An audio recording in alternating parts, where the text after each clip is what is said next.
Oh, yeah. Oh yeah, this feels right. This is comfortable again. All right, cool. I gotta stretch out my back. Yeah, we're getting old. It's up there, man. Episode 80, no section, but it's still fire like a Kendrick Lamar album. Man, we here. No Cooldown podcast is back. Oh man, post game awards show. There's just so much going around, and as of today, literally as of this recording, it is literally the 2-year anniversary of No Cooldown podcast, man. So much to celebrate, so much to be happy for, so much to break down and get into, and I'm here with my podcast partner in crime, One Easy. How you doing, man? I'm doing pretty well. Had a really fun week. A lot of cool shit, man. And, we're just recovering on this fine morning. Yep, 100, man. 100. I honestly just...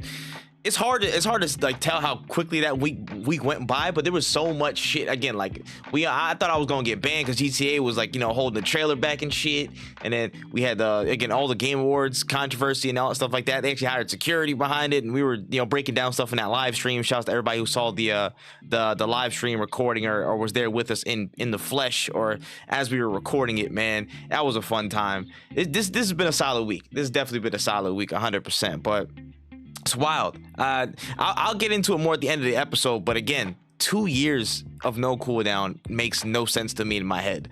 It actually doesn't. But I just want to say as a quick note to anybody who's ever listened, to ever liked, shared anything that we've put out, thank you so much. That, like, from the bottom of my heart, that means the world.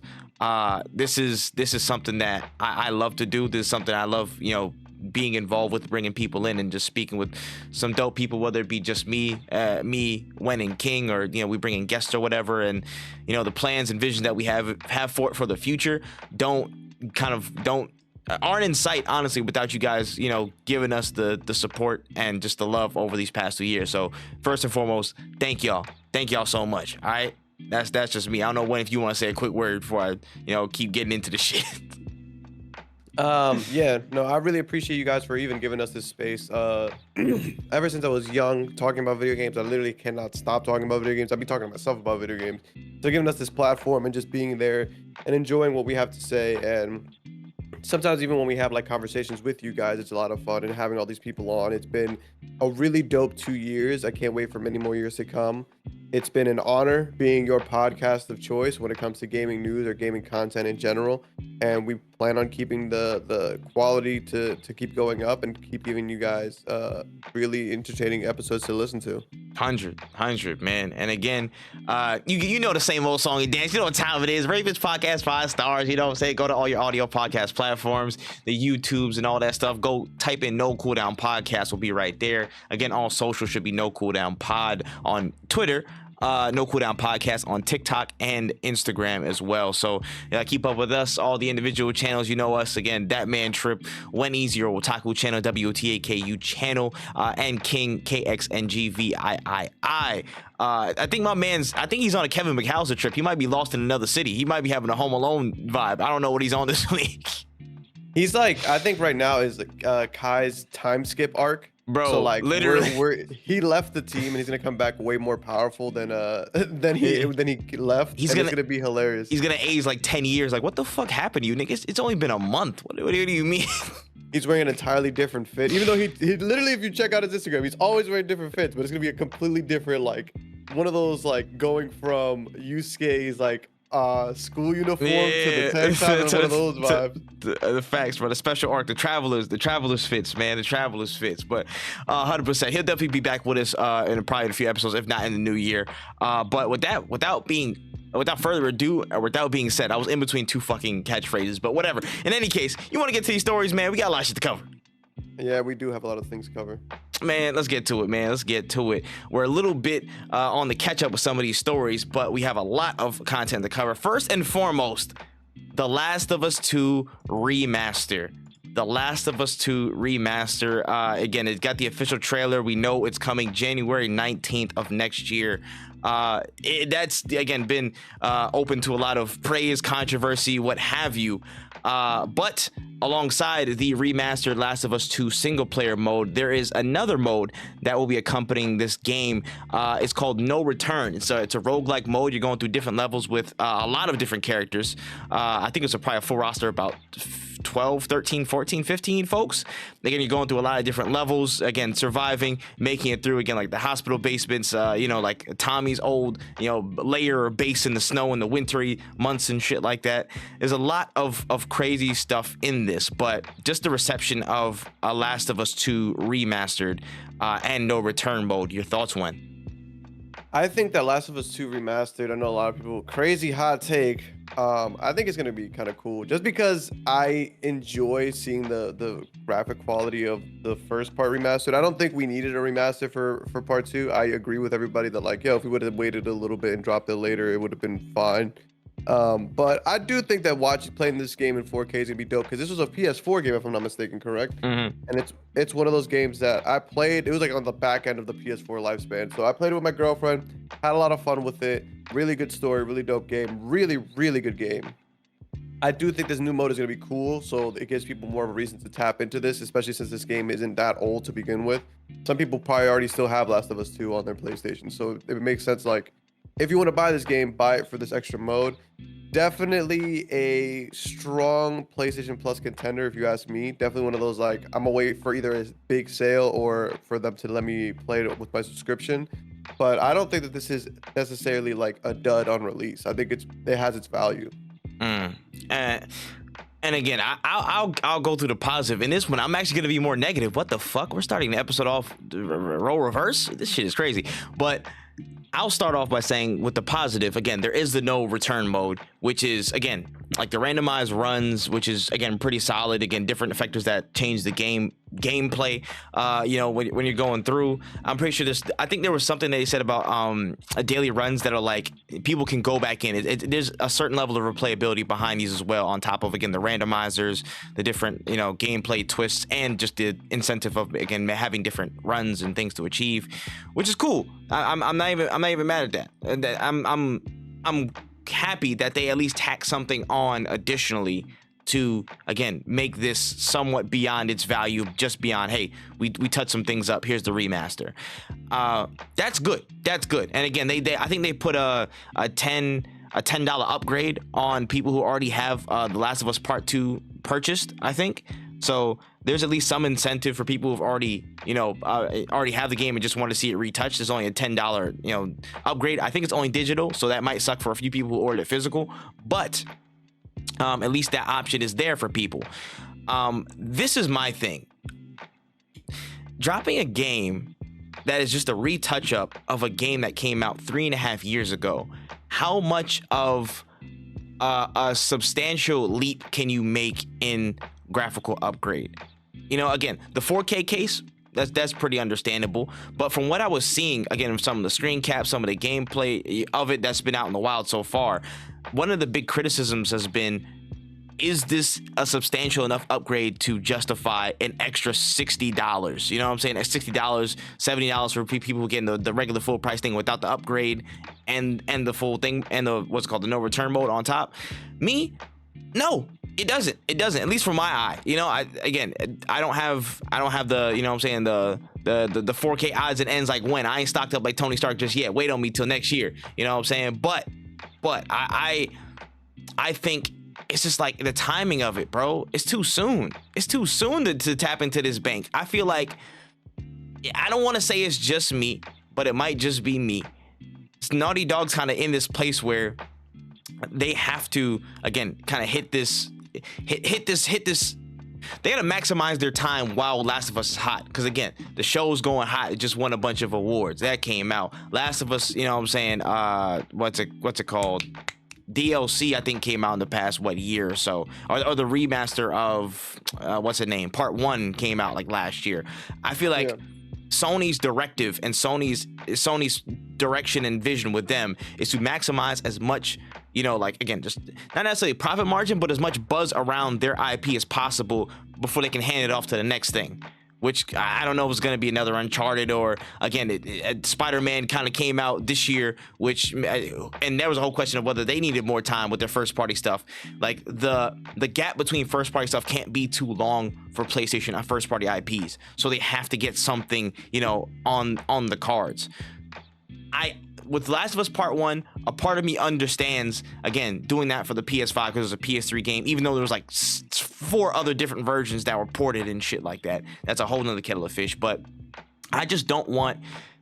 My fear is that people are going to get into this cycle, and by people I mean gaming studios, not necessarily the devs, but the people who make the decisions behind them. They're going to see the success of this and they're going to be like, yo, we can kind of apply this across the board to where, you know, a game came out a couple years ago, maybe late PS4 era. There might not be too much of a difference, but hey, stop spending time on other projects. Go back and set this up right here. Go back and set up this game that came up 3 years ago, because we can tap back in on the profits. It was pretty successful. We'll capitalize on it, recycle that in a quicker range than actually working on something else, like say Last of Us multiplayer, Last of Us factions, and go that way. And that could undercut a lot of potentially good projects from coming out from these existing IPs and from these first party, you know, studios. I just don't want that to become a precedent, because I am seeing signs that people are going to opt to just stay on the existing rather than, again, build on something that's entirely new. You know what I'm saying? How much viability this mode's going to have, I don't know. The no return mode on top of it, I don't know. It could be some replayability, but again, with that, I think after a while, people are gonna have their time with it. What's next after that? You know what I'm saying? What can you do after that? I feel like maybe the making of this took away from other projects that probably were, you know, again, in the works, or maybe needed some more TLC, which I think was the Last of Us faction multiplayer. Yes, I'm salty as fuck about the Last of Us faction multiplayer. It's okay, sue me. Okay, no, don't sue me. Actually, Sony, chill out. Y'all stocked up. I'm not. Chill on me. But you know, you can't stop the rain. You can't stop the rising tide. You can only hope that people kind of, you know, vote with their wallets in those cases. But this is still gonna sell a ton. So if you're into it, cool. But in my personal opinion, I don't need it. I've already been through this, you know, this whole cycle with Last of Us Part 2 once, and I don't need another. You know what I'm saying? I don't need an extra. That extra mode's not gonna justify it for me, in my opinion. But that's just my side.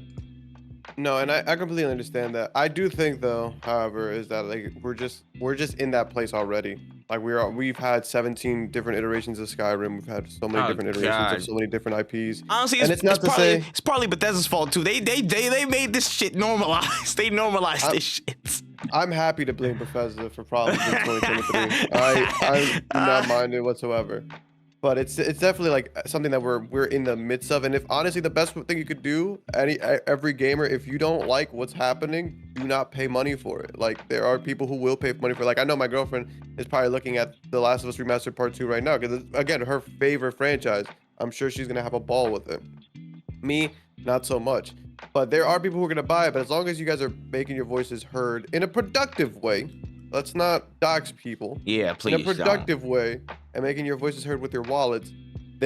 Those people behind the devs who make the big decisions, they're not gonna make the big decisions to waste their money. So just be cognizant of how you're spending your money, and you know, I think we will see the end of the remake era, and by that, I don't think there will never be more remakes. There are always gonna be remakes.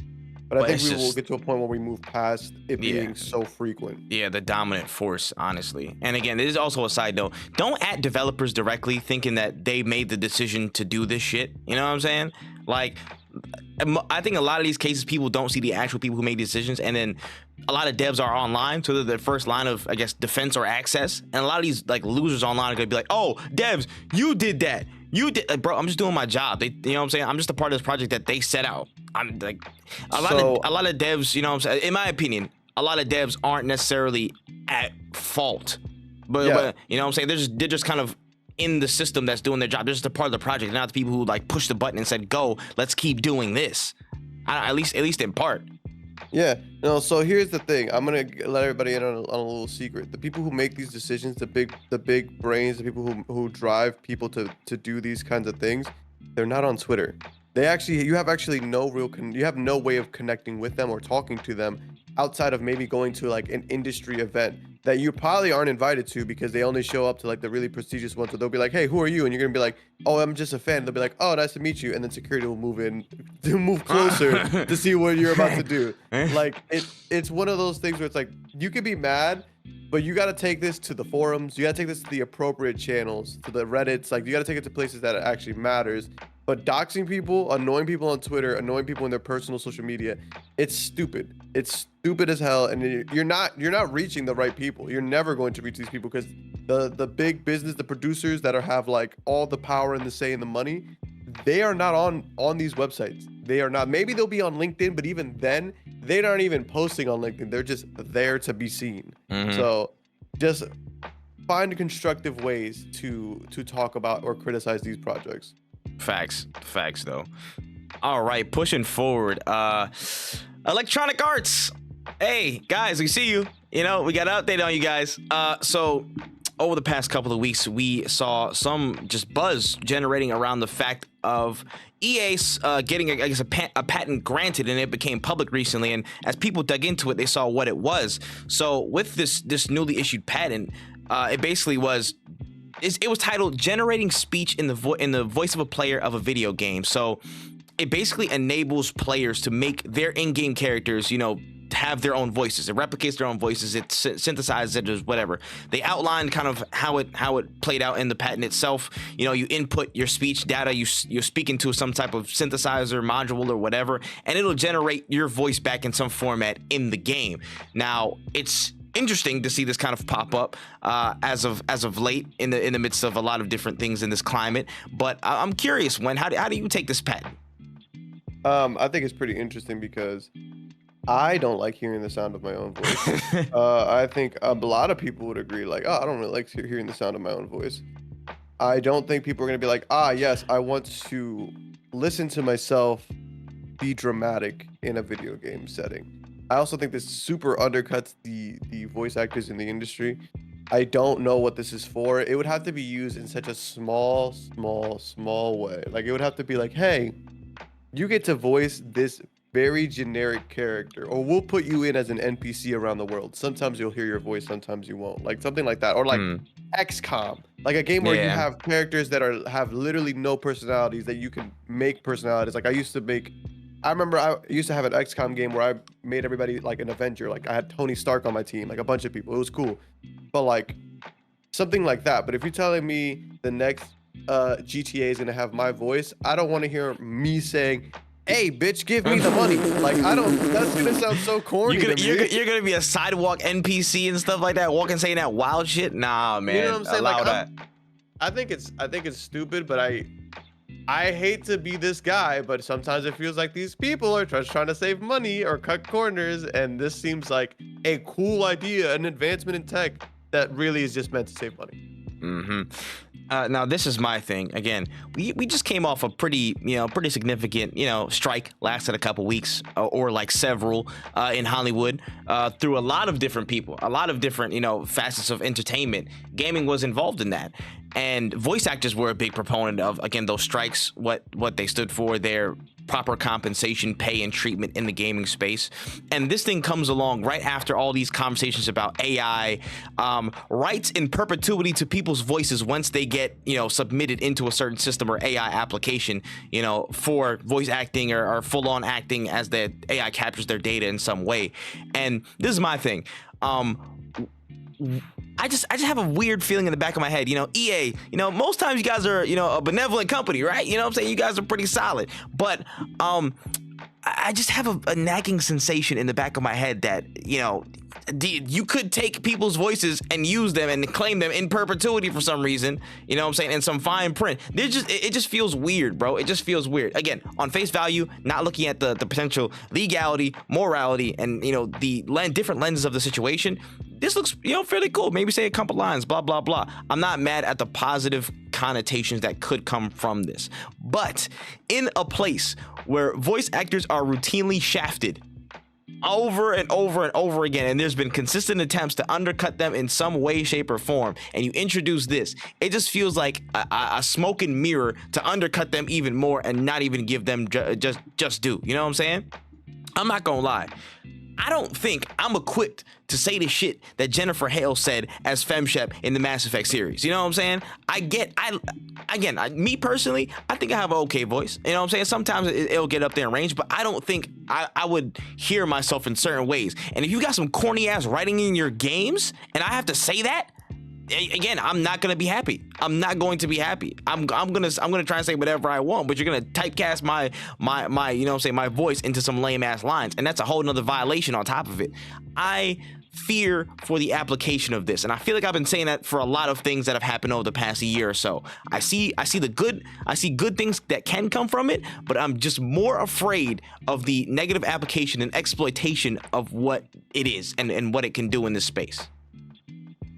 I can't be Lamar in GTA 5. Bro. No, like, you know, like I would never be able to deliver those lines the way Lamar did it. Nigga.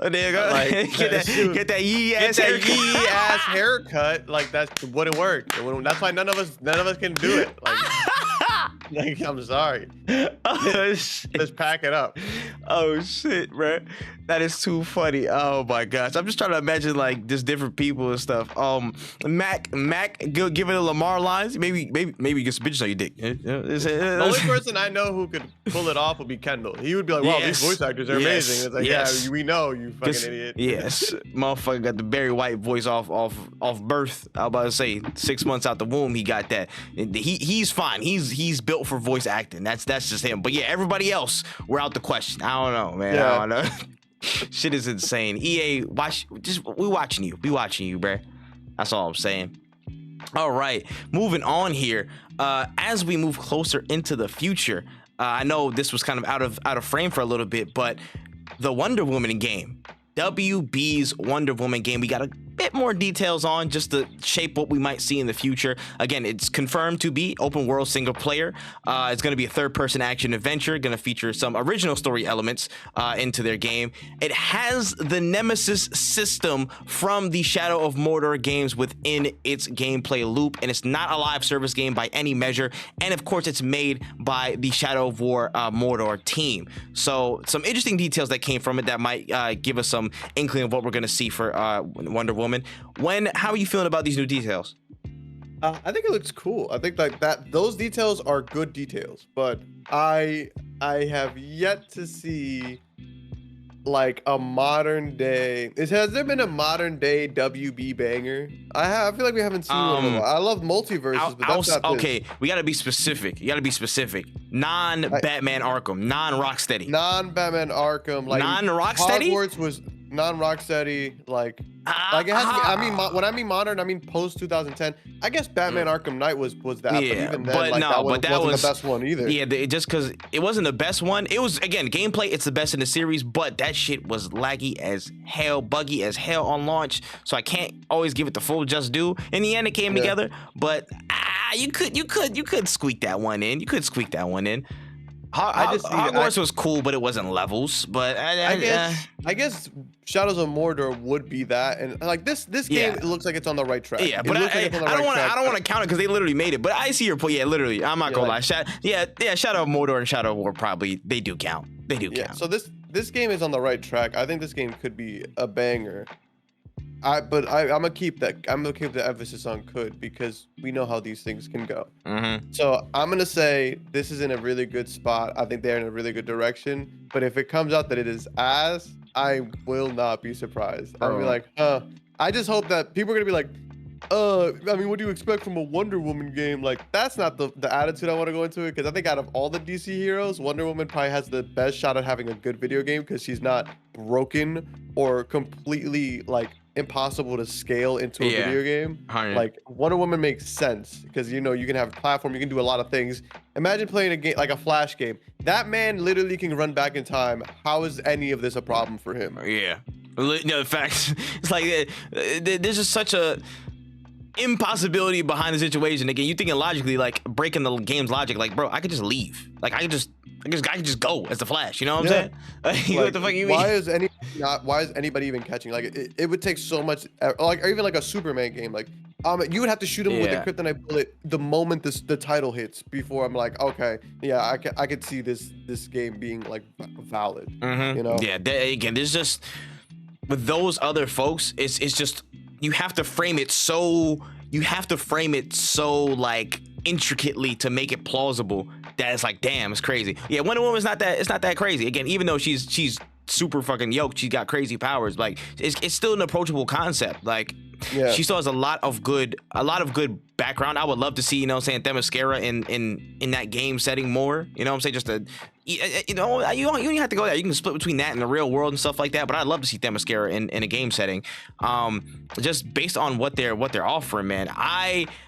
I personally have been waiting for a Monolith game, again, with the Nemesis system for a little while. Like, I just from the Shadow of Mordor squad, I need it. I need it. The Nemesis system is literally, it's one of my favorite gaming systems or gameplay loops or gameplay features I've ever seen in a game. It's probably in my top 10, top 5. Like, I love it so much. And it sucks that WB made it proprietary and charges people out the ass to loan it out for other game franchises, because I think if so many would benefit from it, it's ass. But we have to make do. I think this already puts it in a really good place because of that system, and I feel like it's not that hard to build out how Wonder Woman can approach that open world setting. I think there's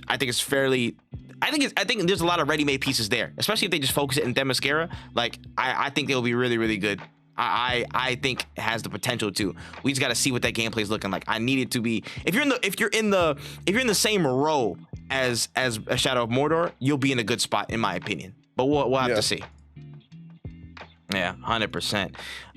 Speaking of some things that are, you know what I'm saying, getting added on to, Call of Duty 2024, baby. We're here. Yeah, man. It's getting an official dub. We've heard the reports that it's going to be Call of Duty Black Ops Gulf War. Gonna be a brand new addition to the Black Ops series set in the Gulf War of the early 90s. We're going to the 90s, baby. We're getting round-based zombies back. We're getting classic Black Ops maps like Grind and WMD. And apparently, Activision may be looking into a very significant pre-order bonus with either days or potentially several weeks of early access for the base game and zombies mode. On top of that, we heard the Warzone edition for the Black Ops year is going to be a return to Verdansk, based off of some information that we got. So there's going to be a lot of Call of Duty coming through, a lot more Black Ops in the next few months, man. How are you feeling about this? I don't care. I didn't even watch this one. I mean, I didn't even play the newest one. Going back to Black Ops, that's awesome. I feel like Black Ops is the only time my ears ever even register they were talking about Call of Duty, because I'm like, oh, Black Ops, everybody loves Black Ops.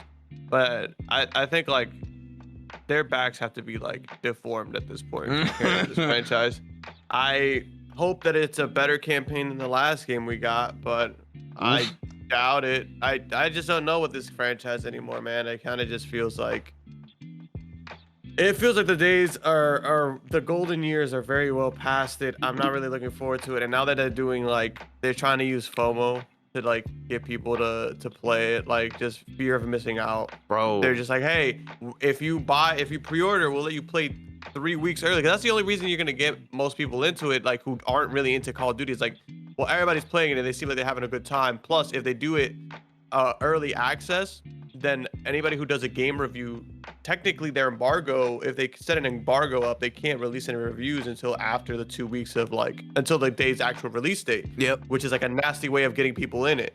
So if I was hesitant about buying a Call of Duty a Call of Duty game, I would very much wait till the game's actual release for those reviews, because they're planning on trying to get as many people in the door before people see what the sign is. Yep. And that's kind of nasty. Dog, it's just, oh my goodness. You put the nail on the head. Again, I'm putting this right now. There are 2 separate things that I'm working on. There's 2 projects coming very soon that talk about a lot of what Call of Duty's problem is.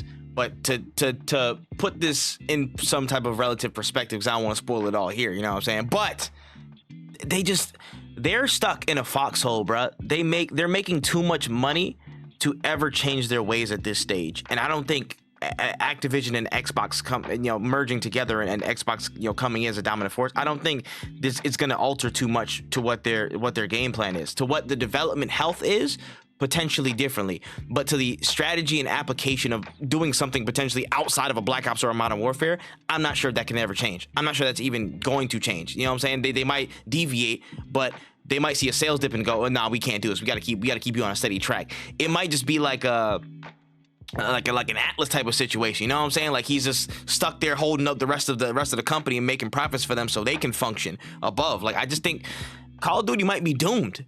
Cause look at how desperate this shit is, bro. You want extra weeks? They're potentially considering weeks of early access for potentially the same maps that you're getting. The same maps that you're getting from the past. Like we've already been through these maps at least 2 times. Are you sure about this? Look at Modern Warfare 3, bro.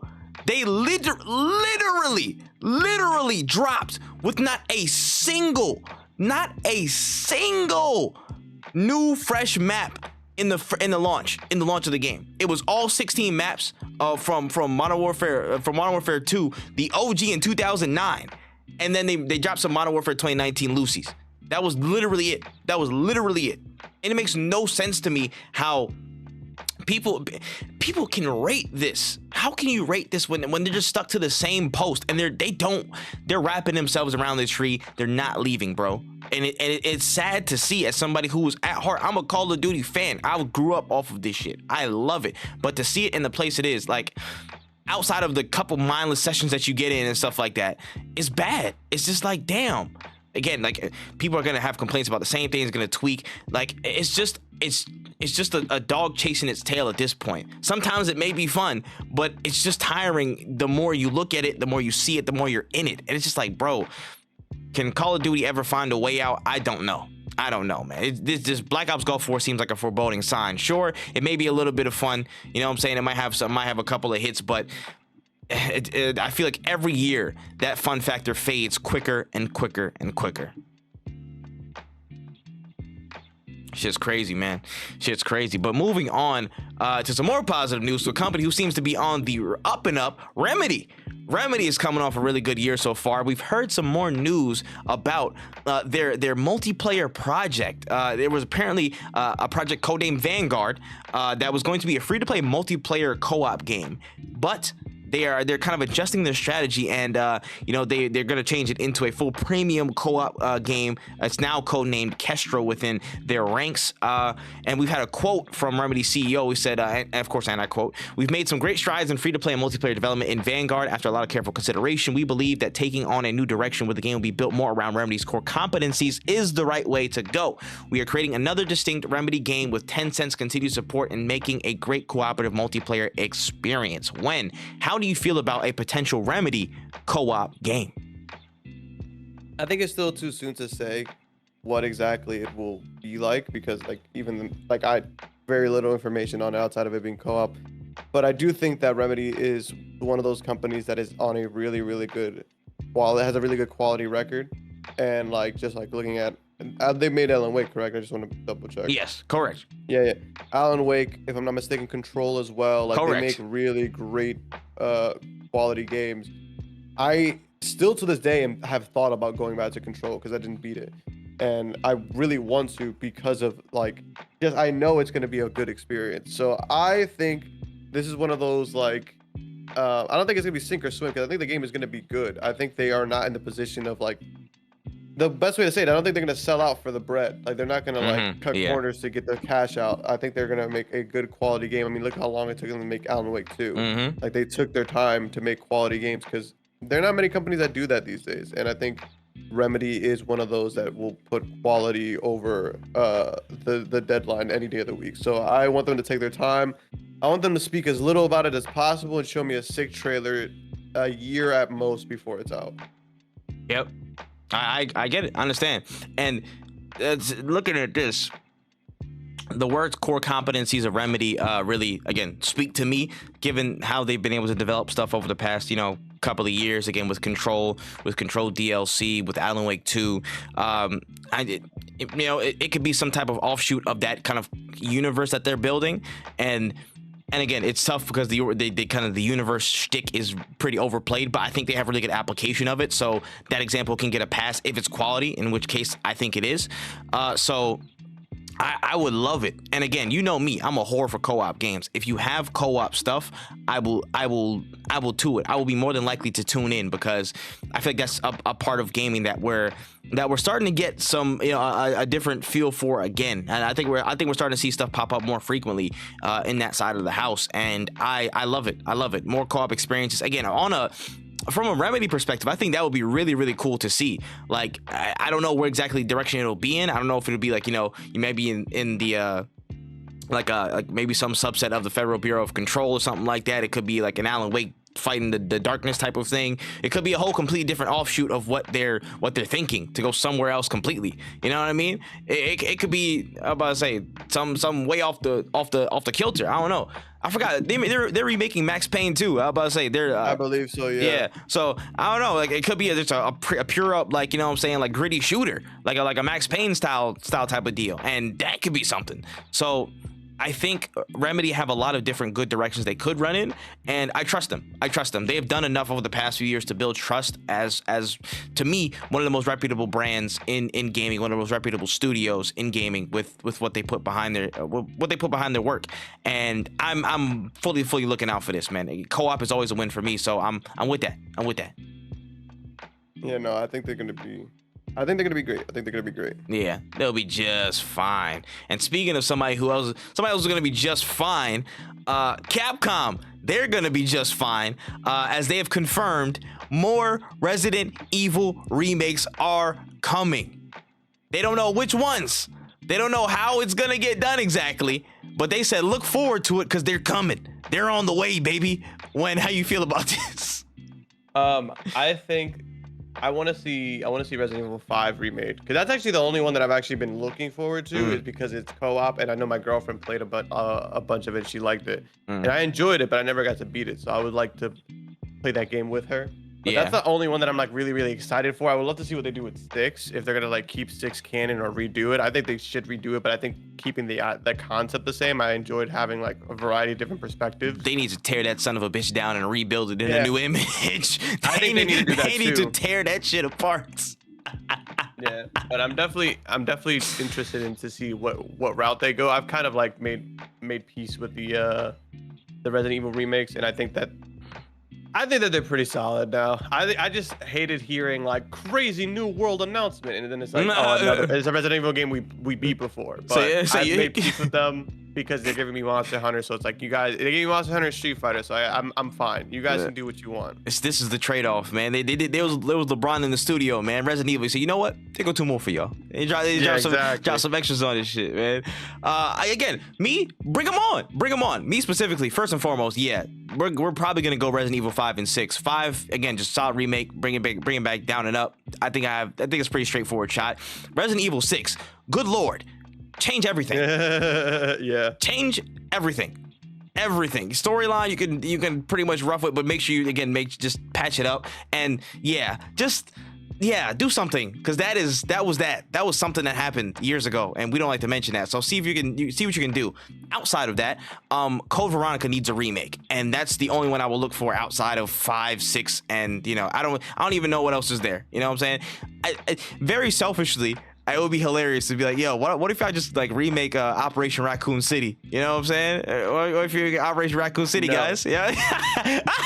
That game was so ass. I'm so mad I spent money on that shit.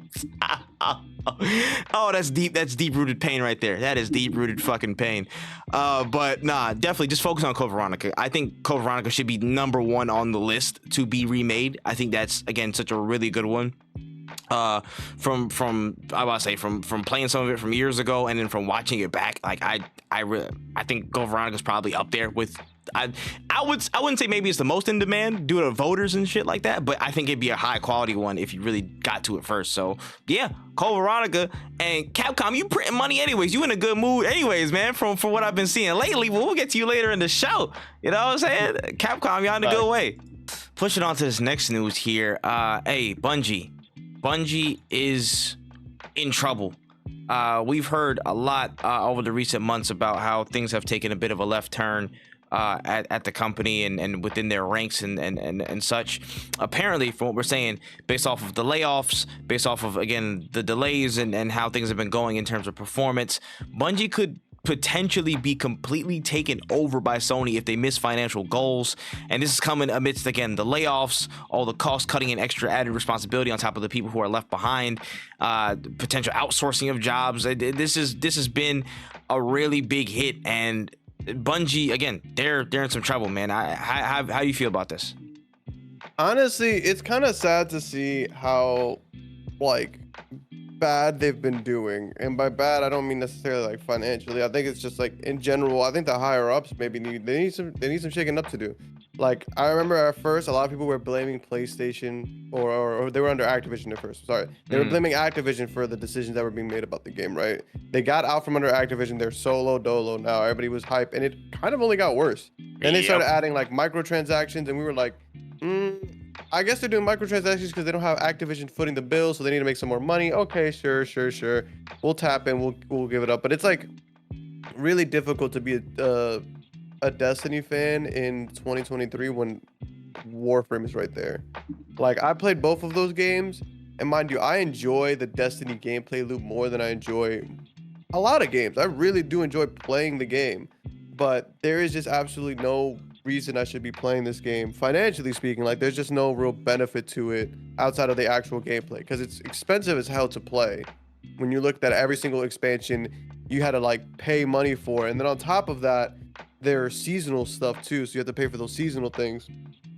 And it just started adding up, and it started getting to a point where I think I caught up on all the Bungie, on all the Destiny DLC and stuff, and I think I spent like $100 and something to get Lord. all the old expansions, all the old BS, just to make sure I'm up to date with it. And then I fell off anyways because the content just isn't really there for me to like. The content is there to grind, but I'm paying this money to grind content. I could just pay this money to get a Monster Hunter where I could just grind on that game, and I don't have to pay for extra seasons, extra XYZ, or even just play Warframe where you could really just make a lot of your money. You can make the in-game currency by actually just playing the game. Like, there's just no real reason.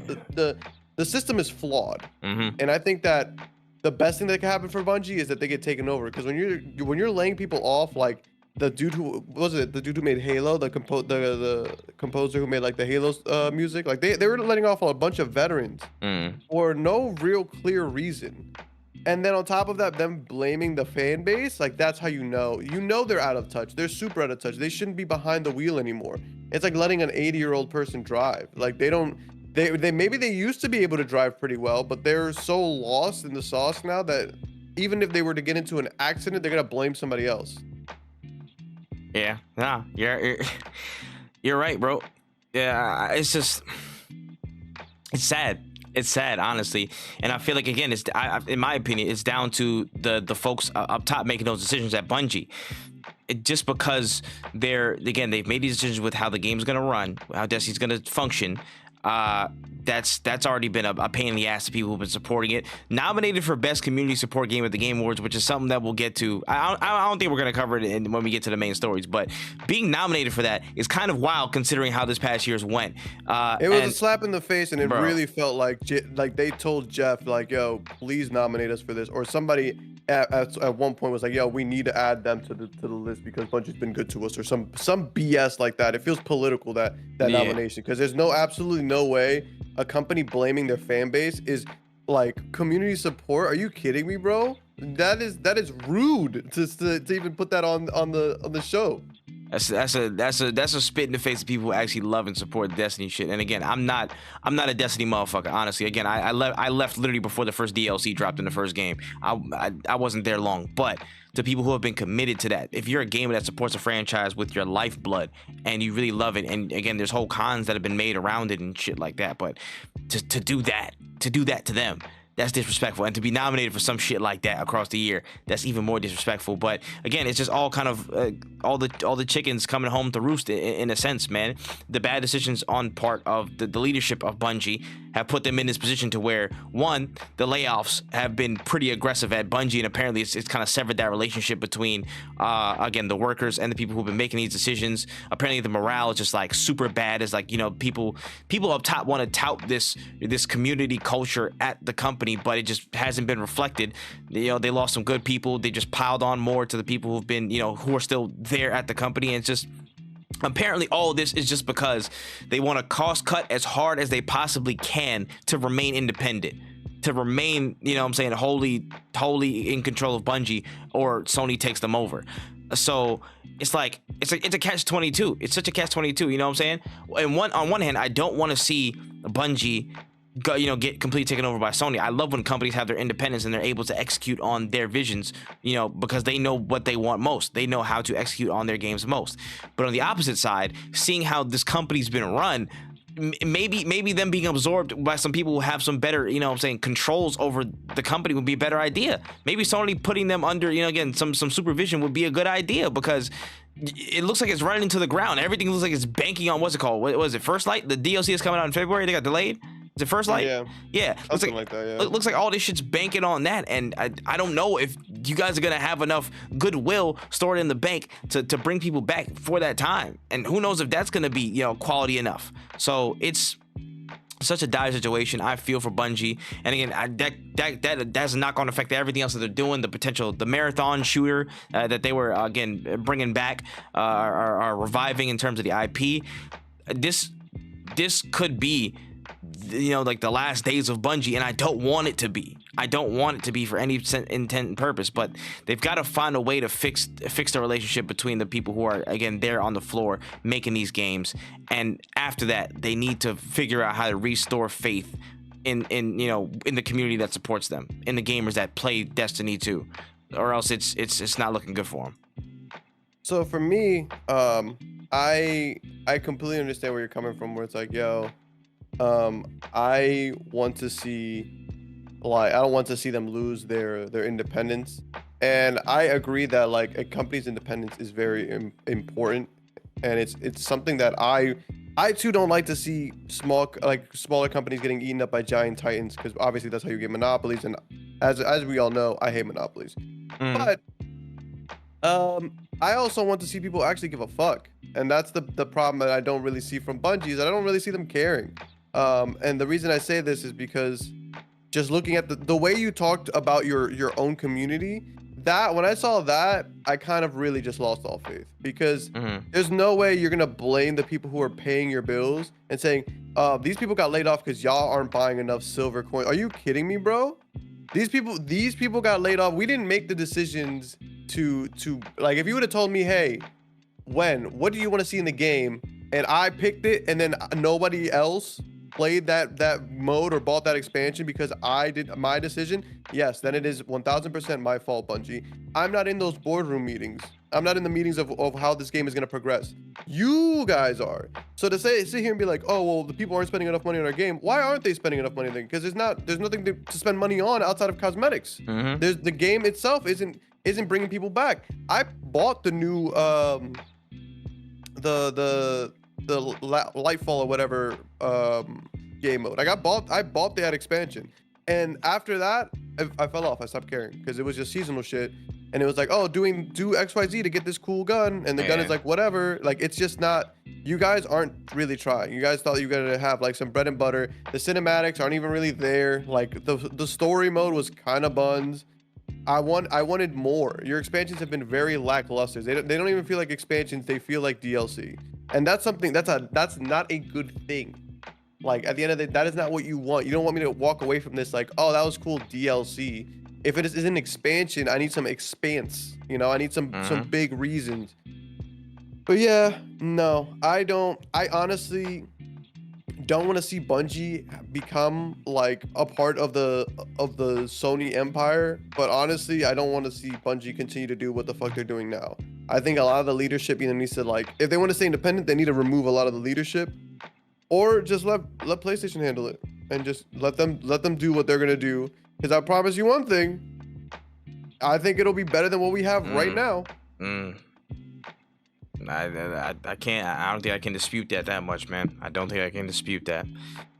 Moving on here, we got, bro, Fortnite. What the hell just happened over the past week? Like, damn, y'all just kind of tweaked out a little bit.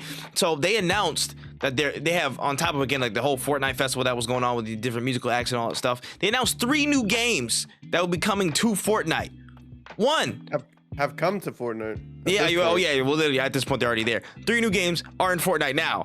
One, Lego Fortnite, which is, it's literally just like, again, like it's just Minecraft. It's just a whole Minecraft world, like the survival, crafting, building, all that elements, just a whole open world for you to explore. Insane. 2, Rocket Racing, which is, the creators of Rocket League created a whole, racing game within the ranks of Fortnite. And 3, Fortnite Festival, which they took the creators of Rock Band, they worked with them to create, again, just a whole musical thing, just like Rock Band in the Fortnite world. So they're kind of going crazy. All these games are out at one time within Fortnite, and you can just play them. How do you feel? No, this is like every time the new game dropped, I would open it up, play it. I think the only one I'm missing is the Rocket Racer, but I've seen gameplay of it. Every time I see the new game modes, I'm like, wow, they did it again. Like, this is really, really cool. I played a little bit of the Rock Band one. I am awful. I gotta change my settings because I think that's definitely what it is. It's definitely not that I don't have rhythm, but it's really cool. Like, it's just such a cool concept because it's not even the fact, like when I first booted it up, I'm like, oh, this is kind of corny. There's only like a couple songs. And then I realized like, oh, it's a couple songs per week that they shuffle through. If you want to play the other songs, you can buy them, which like makes sense because at the end of the day, I don't know who's really grinding out Fortnite Festival. You could absolutely, if you're somebody who's doing it, please continue to. I think that's pretty sick. But me personally, like I knew I wasn't gonna be tapped into this every single like day, but it definitely was something that like, oh, I'll check what songs are on here after a couple games of Fortnite, because I think what they're trying to do is keep people on the game more. But it's like, how do you keep playing Fortnite after you just got like a crazy sweaty dub, right? Like after I get a really good win in League, I get off the game because I'm like, yo, I'm good. I don't want to like ruin this high. I'm gonna keep it going. Same thing with Fortnite. After a couple games, I'm just like, all right, I'm a little tired. I'm gonna take a break. How do you keep people in your game? Well, you make the next game they want to play the same game that they've been playing. But how do you do that? Well, simple. You just create. Oh, you wanna decompress? How's about we play a little bit of Minecraft? Like, oh yeah, that does sound fun. Let's work on some of my survival stuff. Or do you want to play like a rhythm-based game with your friends, or you guys want to play a little bit something more cooperative? Oh, let's vibe out after a couple games of like ranked Fortnite. Let's play some Rocket, not some Rocket League, some Rock Band, or really just straight up like, yo, you guys want to like drive around and shit? Let's play this racing game. Like they're creating an ecosystem for their players like no other. There's any other game that I could think of that's like, hey, I'm tired of playing this game. Let's play something else, and keeping the game that you've been playing open. Like normally you close it and open up something else. This game is like, oh, well, what do you want to do? Well, let's check out these different modes and shit. Like, it's so smart. I wouldn't be surprised if they added like an official like team deathmatch mode or something like that. Like, there's so many things that they could do with this. It's gonna be absurd, bro. They're coming for everything. Yeah, they are. Yeah, they are. And you know what's crazy? They're gonna make so much money doing it because the Lego skins, not all of your skins are Lego skins. So people are gonna be like, you know what? I don't have a good Lego skin, so I might as well put a couple extra bucks into this. Oh, you know what? That they finally put that Paramore song on here. I kind of want to hold on to that. So when I play with the homies, I want to be able to do misery business. And it's cool because they're also not price. Well, I don't know about price gaps. I haven't checked the prices, but if you have, my biggest concern was like, yo, what happens if I want to play a rock festival song that like my friends don't have? It's like, well, you could play that song with them. You just have to be in the band for them to be able to play it for free. And it's like, oh, okay, so it's something crazy. So even if you were like a kid, right? And let's say you guys like the festival, but you guys don't want to spend all the extra money on one song. It's like, well, I'll get this song, you get that song. Like you could split it up and save money and still be able to enjoy the game. Like they're really smart. I don't know about those prices for the cars though, because that's on like $40 for a car, and I was like, sheesh, maybe they need to bring those bad boys down because that price model is a little aggressive for that mode. And I think that's more so. I think that's more so the other side of the other companies, whether that be Psyonix or whatever. Like they're trying to aggressively set their price of how much would be worthwhile for them to put their game in Fortnite. You know what I'm saying? Yeah. Or put their development time into Fortnite. That's kind of their get back. If they're gonna get microtransactions, they want a little piece of that. So I see the business. I see the business play, but while it's still like, what the fuck is that? But I understand what you're saying. You're not gonna get no money back. You know what I'm saying? If you don't set a valid price. I agree with that. But yeah, again, back to the point though. They're coming for everything, bro. Everything, and that's a double entendre. I ain't gonna lie. If you know, you know. You know what I'm saying? Shit. Well, damn. I almost fucked up the bar, but don't worry about it. I was about to say, listen, I've never. It clicked this past week. It really clicked. Like they're expanding territory past just it's not battle royale anymore. Again, it's a battle royale shooter. They're containing different games in it. This is gonna be Roblox and they're gonna outmode Roblox and Minecraft. They're on a collision course to outmoding Roblox and Minecraft. And I think there's one main reason behind that. It literally is the company behind it, Epic Games.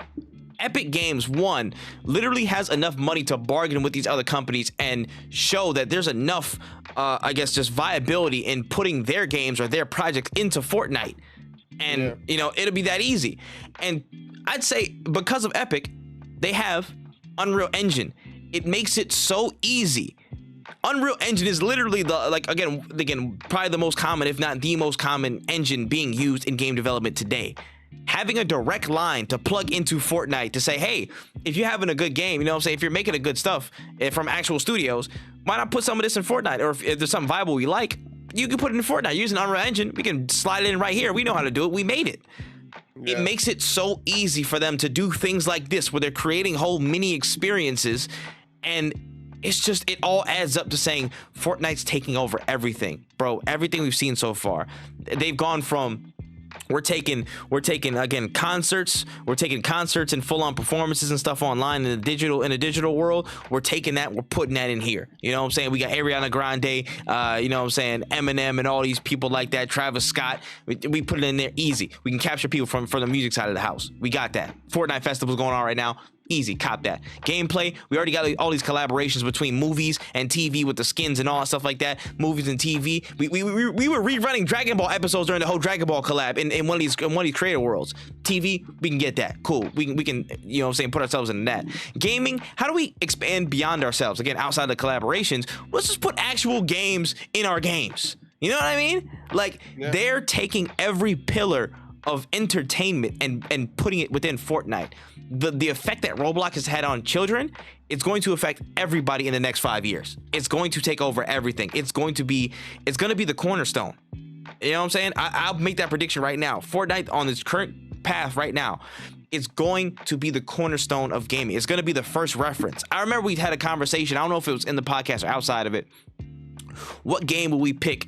What game, you know what I'm saying? If the aliens invaded or the aliens made first contact with Earth or some shit like that, what game is going to be representative of, you know what I'm saying, what gaming is in the world? If we have to choose one to say, hey, this is what the concept of gaming is to the aliens, which would it be? And I think, I don't know if I said Fortnite, but I'm a damn sure say it now. It's Fortnite, bro. It's Fortnite. It literally contains so much content at the seams. It makes no sense, bro. It's going to dominate everything. It's coming after every single lane, every person's attention, time, again, investment. Everybody should be put on notice by how crazy this is, bro. I don't think people are deep in how wild this is. It's a fucking monstrous thing that they're doing, bro. It's crazy. It's wild. I applaud them for the effort. The shit is scary as shit, though. You know, the funniest thing is, it'll be mad funny if through them making this, somebody ends up actually making Save the World and it actually continues to like put it in there, like they fully drop it within Fortnite. They'd be like, oh yeah, this new mode, Save the World, like didn't this already come out like a while ago? Like, you know, wasn't this the whole purpose of this Fortnite thing? Huh? What are you talking about? No, just play this game. Go. There's another one. Add it to the shuffle. What are you talking about? That's what's so funny is that like as somebody who played Save the World and like loves Save the World, one, I checked the numbers because now that they show you how many people are playing Save the World, or like say any game mode, they'll show you how many people are playing if they're over a significant amount. And there was like 40,000 people still playing Save the World, which like I was like, damn, that makes my heart feel good. Yeah, because like it's a mode that I think with the right amount of love could have been way special. But honestly, I'm playing like Lego Fortnite, and I'm like, this is just Save the World. You know what I'm saying? This is literally Save the World. Like it's not the same because Save the World you had guns and traps and survival. Like there's differences, there's big differences, but it's sad that this Lego game I 100% know is gonna get way more support than Save the World. And I honestly think that if they just repackaged Save the World in a better way, or even just made it free at this point, it would be worthwhile for people to check it out. Because that's the thing is like it's still, I don't know if it's still $40, and I think that's really what makes it. He's like, why would I spend $40 on a mode in Fortnite when all these other modes are free? Yeah, like you guys are kinda shooting yourself in the foot. you give me the world for free. Why would I get Save the World mode for $40? You know what I'm saying? You give me everything else. Yeah, man. It's just Fortnite's become just a hub, man. It already has been with the creator input, but now you're getting studios involved in making stuff within Fortnite. It's raps. Yeah, that's absurd. It's raps. And it's like when you think about it from like a small indie developer's perspective. Let's say your studio is just starting out and you're like, man, I need something that'll kind of get me like, I don't want to say like some money or anything like that, because I don't know how all this works, but I want a way to showcase our studio's ability to work. It's like, well, what if we made a Fortnite game mode that was like revolutionary? And it's like, well, we know how to use Unreal Engine. We know that Fortnite would love to have us because it's just more content for them. Let's see what we can do. Like, let's see if they will like push it, because that's the biggest thing. Is like if they have these rollouts for things like, and you know how like Nintendo has like their indie showcases. Yeah. It's like, well, what if Fortnite did that but with their game modes? Like, what if they were like, yo, this is our this month we're doing a whatchamacallit, what do they call a conference? Not a conference, a direct, Fortnite direct, and it's just all the game modes that we've partnered up with people to get on Fortnite. Like that would be absurd. You would be like, this is ridiculous, bro. But you would watch it and play it. Oh, 100, bro. It's just they've created a monster, bro. They've created a serious monster that I don't think it's not gonna stop anytime soon. They've got so much momentum with it, and bro, in my heart, they've taken the ball that things like Halo custom games and Roblox have created, and they've set a global precedent with it. This is one of the we're seeing real time one of the greatest gaming feats a company's probably ever done. To have other games from other companies in it on top of the creative efforts of a whole creator development community and stuff like that. People are making little experiences there on top of what you're doing on top of the regular game itself, all at the same time. This is one of the greatest gaming feats we've ever seen. And again, it's hard because everybody was memeing on Fortnite years ago and stuff like that, but you can't be laughing at them now, bro. You can't be laughing at them now.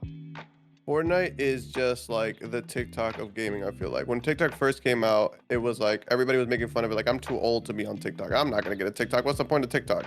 And now everybody has one because a lot of people didn't see the potential. And now they're all trying to play catch up. Like, there's I can't even like list the people in my mind of people who are like, I don't really play Fortnite. That's not really my game. Who are like, yeah, I'm gonna have to play this, bro. This is pretty cool. Like, they got Rock Band, they got a bunch of cool stuff on here. Like, this is pretty dope. Like, and I'm one of them. I used to meme the game too. I was like, this game is so corny, and it was mostly because I just didn't want to learn how to build. And then they made everything accessible. They made everything fun, and there's just no reason not to play this game anymore outside of just being a hater. Yep. And I as a person who loves to hate, I can't express to you how much I love hating. This is just one of those things where it's like you can't really hate on it because it's too cool. Like, even if you hate on it or if you don't, like, it's still gonna be there. It's still gonna be making money. It's still gonna be making people happy, and you're just gonna be salty in the corner. Yep, facts, man. Fortnite is here to stay, man. Holy shit. Moving on into the trailer trove, got two quick little stories here. So first we got a little tease, man. Sega has said, there's some potential looks that we could have here with some adaptations of a couple of key series. And the quote here reads, Sonic is reviving. We have other major IPs, and we're trying to be in a lot of different areas, specifically highlighting Yakuza and Persona as possible examples of movies that could come to fruition. So a potential Yakuza Like a Dragon movie and a Persona movie that could be on the cards, man. How do you feel? So I know that Persona has an anime. I know that Persona 5 has an anime. Does it? Yes, it does. I'm not sure how good it is compared to. I'm sure the game is better, but it's mostly because the game is like a bajillion hours long and the anime is the size of a regular TV show. Yeah. I think that those Yakuza would be an amazing anime. I think it's one of those games that could benefit from having like a more linear story structure, because I think Yakuza's story is absurd, over the top, so cool. And if you're somebody who's like a JoJo's fan, this franchise is really, really for you. Not because it's just like wacky and crazy, but just because like it suspends your disbelief in a really, really good way. Because I'll be watching a cutscene for Yakuza, and it'll be like somebody straight up like I don't even know how to explain these cutscenes because they're so absurd. But I remember like one of the characters stole a skateboard off a pedestrian when he was running away from the Yakuza, grabbed onto a car, and then was hitting crazy kickflips on it. And I'm sitting here like, I don't think this man does skateboarding to this level of skill that you would need to do this. But he is really skilled in a lot of other things, so I'm not gonna doubt it. It looks crazy. It's absolutely absurd. If you just watch this one cutscene, you'd be like, this game can't be real. But as somebody who's been watching these cutscenes for a while, you're like, nah, this kind of makes sense. Sure, why not? I guess this is valid. Yeah, roll with it. It's one of those games that could definitely benefit from like a linear story structure. Because I was playing Yakuza 4, and I remember I was running away from the cops, and I'm in the sewers, and this dude pulls me into this room, and it's a dojo, and I'm like, what's the dojo doing here? He's like, hey, you want to be a part of my dojo school? And then turns out there's a side mission where you could just teach people how to fight. And I'm like, why is there a dojo underground? It doesn't make any sense. And like the guy says something like, oh, it's cheaper this way. And I just accept it. Like, sure, I guess. Like, it's just so wacky, but it all makes sense. I think that those two are probably one of the best things that they could put into a TV show, especially Yakuza. I would love to watch a Yakuza anime. I don't know about a live action though, because then I'd be like, all right, this is a little ridiculous. But a Yakuza anime would go stupid. Yeah, I ain't gonna lie. A whole full-fledged in the movie format. That's interesting. I feel like I don't know how it would come together. That'd be the most insane thing I've possibly seen in a live action or animated movie format. I don't know which way they would go, but I'm assuming they've talked about live action since they mentioned Sonic and how it went, and like that mix. But I would be remiss to say I'm not interested. I would kind of be interested to see what the application of it was. I feel like Yakuza, again, 100% is the more approachable, because good lord, I don't know how you do a Persona live action thing. One game would be a movie saga. Like you need like real. 6 movies just to do all of 5. Son, it take a whole Harry Potter series to get through the first half a year and shit. We just get the winter break. Yeah. Like what the nah, man. I don't know about that, but yeah, we'll see. Sega's got some license to run, so we can give them a benefit of the doubt and see what's going on. But yeah, all right, cool. Sliding forward, we got a full teaser trailer of Fallout that is gonna be on Amazon Prime, a whole new TV series. Got some new looks at, again, a different vault, getting to the surface world, just some of that application in live action. What did you make of what you saw from Fallout? Way too clean. I think my friend Justin said that, and I can't stop looking at it now. Like, I love Fallout a lot. I think the grittiness of Fallout is something that we've kind of lost in translation. We had Fallout 3 do a pretty solid job at like adapting the first 2 games. The first 2 games, if you haven't played them, turn-based, very much not for the Spider-Man fans, top down. It is like really cool, but there were ugly monsters in that game because it's a nuclear explosion. You know what I'm saying? They should be. Ghouls, yeah, like they should be this way.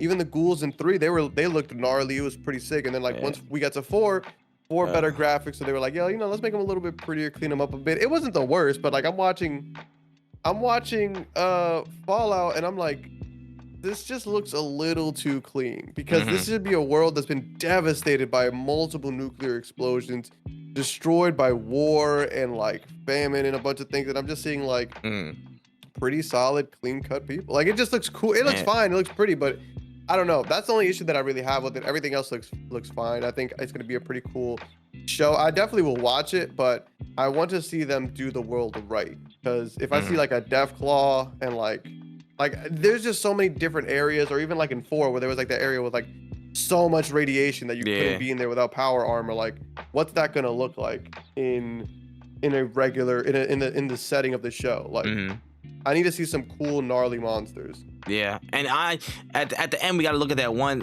There was one monster again that had a bunch of like tendrils or whatever in his mouth. That was cool. Yeah, but like and I the think ghouls, well, come on now. The ghouls that guy looked pretty good looking. Yeah, I ain't gonna lie. You calling people smooth skin, but you look a little too smooth skin. We need a little bit of more rough around the edges. Yeah. I get you. If I could have a criticism of it, I'd probably say it's that. But outside of that, I think the cinematography, the look of it, again, just the elements of Fallout that I've seen, again, some of the bits of kind of sheer kind of pokey in the ribs type of comedy where it's like, a little bit blunt, it's some dystopian comedy, there's some seriousness in it. I like some of the set pieces.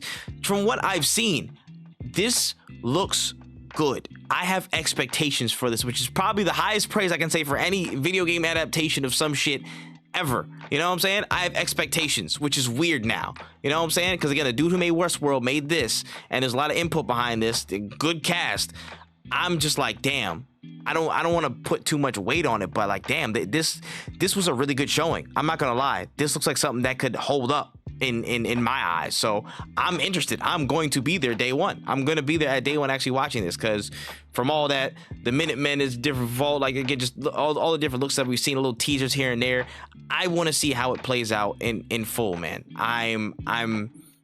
I feel like they were actually invested in this, and they actually put some real effort towards bringing it to life. Again, the grittiness and the dirtiness of the world, maybe we can see that, you know what I'm saying, buffed up in the actual go of it. But I guess we'll find out on April 12th. But outside of that, I'm looking forward to it. 100. All right, so we can get to the main stories for today. Oh man, first and foremost, we're a few days behind it. We got to talk about it. Grand Theft Auto 6. They have officially dropped their first trailer as of the day before, honestly, because they were getting leaked heavy. I ain't gonna lie, they had to hurry up because shit was looking bleak for them. But the first trailer is out. We've got a brand new look at the main characters, which is going to be two main characters. I believe it's Lucy, and I don't remember the other guy's name, but it's okay. We're going back, to Vice City. We're in the state of Leonida. Again, the kind of take on Florida, as it seems, and Miami and all that, because you felt the Florida man vibes all across this trailer. There was a bunch of new looks at, again, the city, the people, the factions and gangs, the different locations you can get into, vehicles and all that stuff. Some of this may have been in engine. I don't know. Again, the look of it looked really different. A lot of it, if not all of it, looked in engine or something. You know what I'm saying? There was no CGI cutscene in my opinion. It looks insane. It looks insane, man. It is very interesting to finally see it out and hear. Give me your thoughts. So I think first and foremost, we need to address the elephant in the room. There was a lot of ass in that trailer. There was a level of ass unseen, like any trailer we've seen in I've been watching game trailers all my life, and I ain't never seen that much ass in a trailer.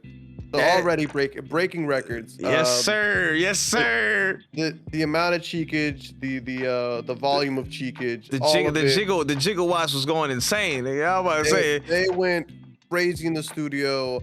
I know that mocap day was a very busy day for folks. I'll tell you that. But in all seriousness, looks really cool. First female protagonist. Going to be very interesting take on GTA. We still got a white guy. We can't get rid of those. We need one of those, no matter what. I'm sure he's like half Cuban or something. They'll hit us with one of those bad boys. But definitely really interested in playing GTA as a woman. It's going to be an interesting take on the franchise, and just seeing how the world around you like reflects that, because you had Trevor, Franklin, and Michael in the last game, which different people from different backgrounds, but all still dudes, still very much dudes. So I think it's gonna be a very interesting take on the franchise. The world looks, and again, we don't know because we haven't touched it, we haven't played it. All we've seen is a trailer of it. It looks like it's going to be massive, though. It does not look like a small world whatsoever. All the different diverse biomes, like we had the glades, we had like just driving around on that long ass highway or whatever it is. I don't know. I've never been to Florida. We have Miami Beach or South Beach or one of the beaches. Again, never been to Florida. And there's just so much, the nightlife, the hoods, like you could see the influences from the different communities that already live there. Facts, yeah. Like, I could tell Broward was in there, man. Shout out to Broward County. I could tell y'all motherfuckers was in there. like it looked crazy, and it looks like it has something for everybody. Truly, like it just seems like a really interesting game. Those boys at Rockstar have really outdid themselves, but of course it's Rockstar. What we were expecting, we weren't expecting them to really drop the ball. They rarely ever do. The biggest ball they've ever dropped was like LA Noire, and that game is still seen as an amazing game. And that's a whole different kettle of fish. Also, again, yeah. Like comparing that to like any of EA's games, like their catalog, it's crazy. They do really good work, but I think it's going to be an amazing experience. I cannot wait for the game. To all the leakers and the people who just are like straight up not taking this seriously, or like the dude whose dad is just straight up showing them on the desk stuff for TikTok. Like I've never wished for somebody to lose their job. I've seen people straight up not do their jobs at their jobs and be like, I hope they can get as many paychecks as possible before they get fired. And the people who are doing this with GTA, yeah, no, I don't know. It's just kind of bananas when you think about it, because this is like, yo, this is when GTA drops, this is not just any normal company, right? Nope. You're not working for any normal company. You're essentially working for what is seen as like the dynasty. Yeah, like before Fortnite, I think Fortnite in a couple years will overtake GTA as like the company we look to for video game advancements. Yeah. But as of right now, it's still Rockstar. Rockstar is still the Stone Cold Steve Austin of this shit. You know? I agree. Poster boy of just like the next level. Like every time a Rockstar game drops, no matter what game you play, you know. Like I'm seeing people who played only League of Legends reacting to Grand Theft Auto. Like that's how you know this is a franchise. That's facts.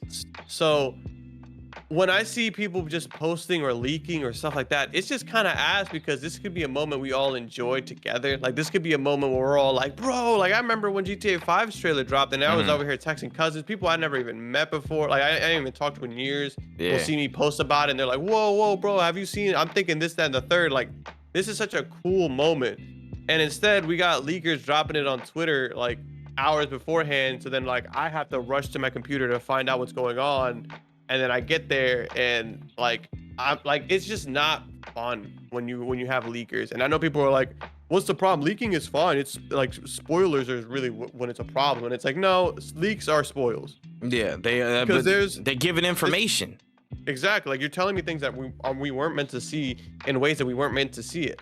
Like if I tell you about the fact that freaking Doctor Strange comes back in the next Iron Man, he's like, whoa, that's a spoiler. It's like, no, it's a leak, because you were supposed to find out when you watched the movie. Instead, you found out via Twitter. Facts. It's the same thing. I was supposed to find out what happens in GTA in the morning at 9 a.m. But instead, I had to find out over Twitter from people like just straight throwing all this stuff up. That's still a spoiler. It's still a leak. It's still corny. There's an entire team of people dedicated to showing us these things. Like they literally sit there and they get the final product of the trailer and they're like, yo, or they'll get the game and they'll see what's able to be put out and they're like, yo, let's do this on this day, let's release it this way. Like there's entire teams of people that are behind it, and it takes one dude with the ability to hack to just post it on Twitter and get, I guess, a couple likes. Man, I just don't get it. It's just a little sad, because you're kind of thinking real short term. You're using your skills for real short term gain,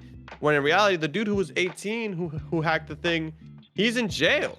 Yeah, like he went to jail, and then now he's gonna get out of jail. And he said, as soon as I get out of jail, I'm gonna go back to. I'm gonna go again. I'm like, it's like, all right, bro, you're gonna be 18 when that happens, though. Like you're gonna go to a real jail, or you're gonna put your family into like financial risk. You're gonna be putting people in really tough situations because you want random dudes on the internet to be able to, like, I don't know, be mad at you or whatever. Like I don't know. I don't know what the purpose of this is. Bro, people just want to be one, assholes, and two, people just want to know things. You know what I'm saying? It's just like this random urge in the age of information to know everything. It's not only that we're exposed to everything, there's people that want to know everything, especially in areas of interest. And it's just an annoying thing we have to deal with in this day and age. Like we can't keep surprises. It's instant. It's a form of instant gratification in one way or another, because people want to know things as soon as they happen. As soon as, you know, they get a wind of it, they want to anticipate, because they want to know, they want to be right, or they want to be able to, you know,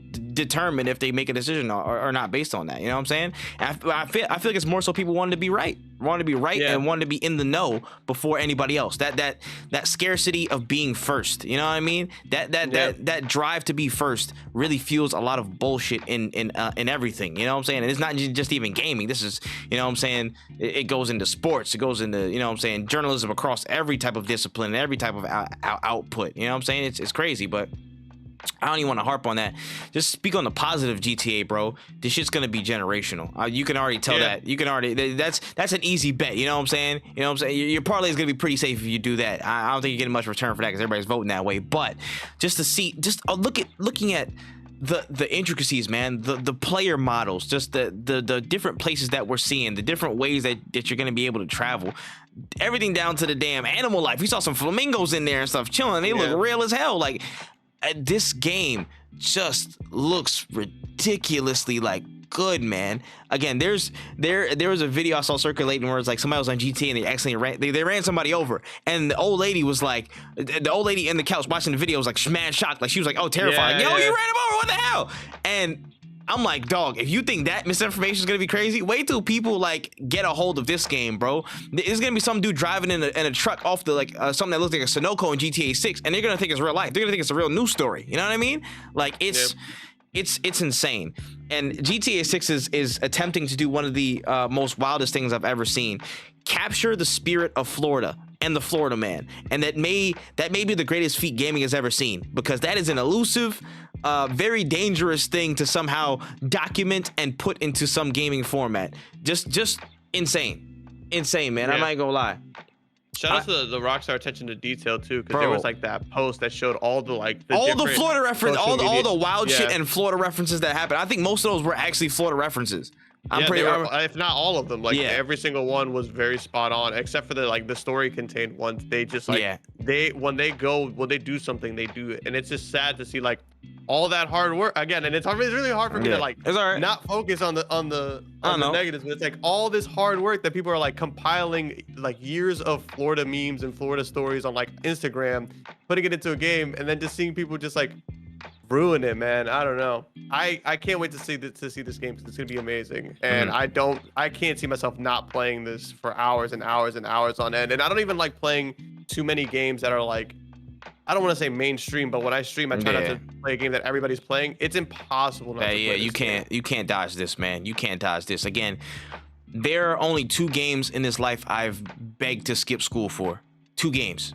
I literally made sure all my grades and shit when I was younger was solid. It was, you know what I'm saying, good, so I couldn't be disputed. I was like, yo, give me this one day, y'all. Give me this one fucking day. Just let me have it. One, Modern Warfare 3 in 2011.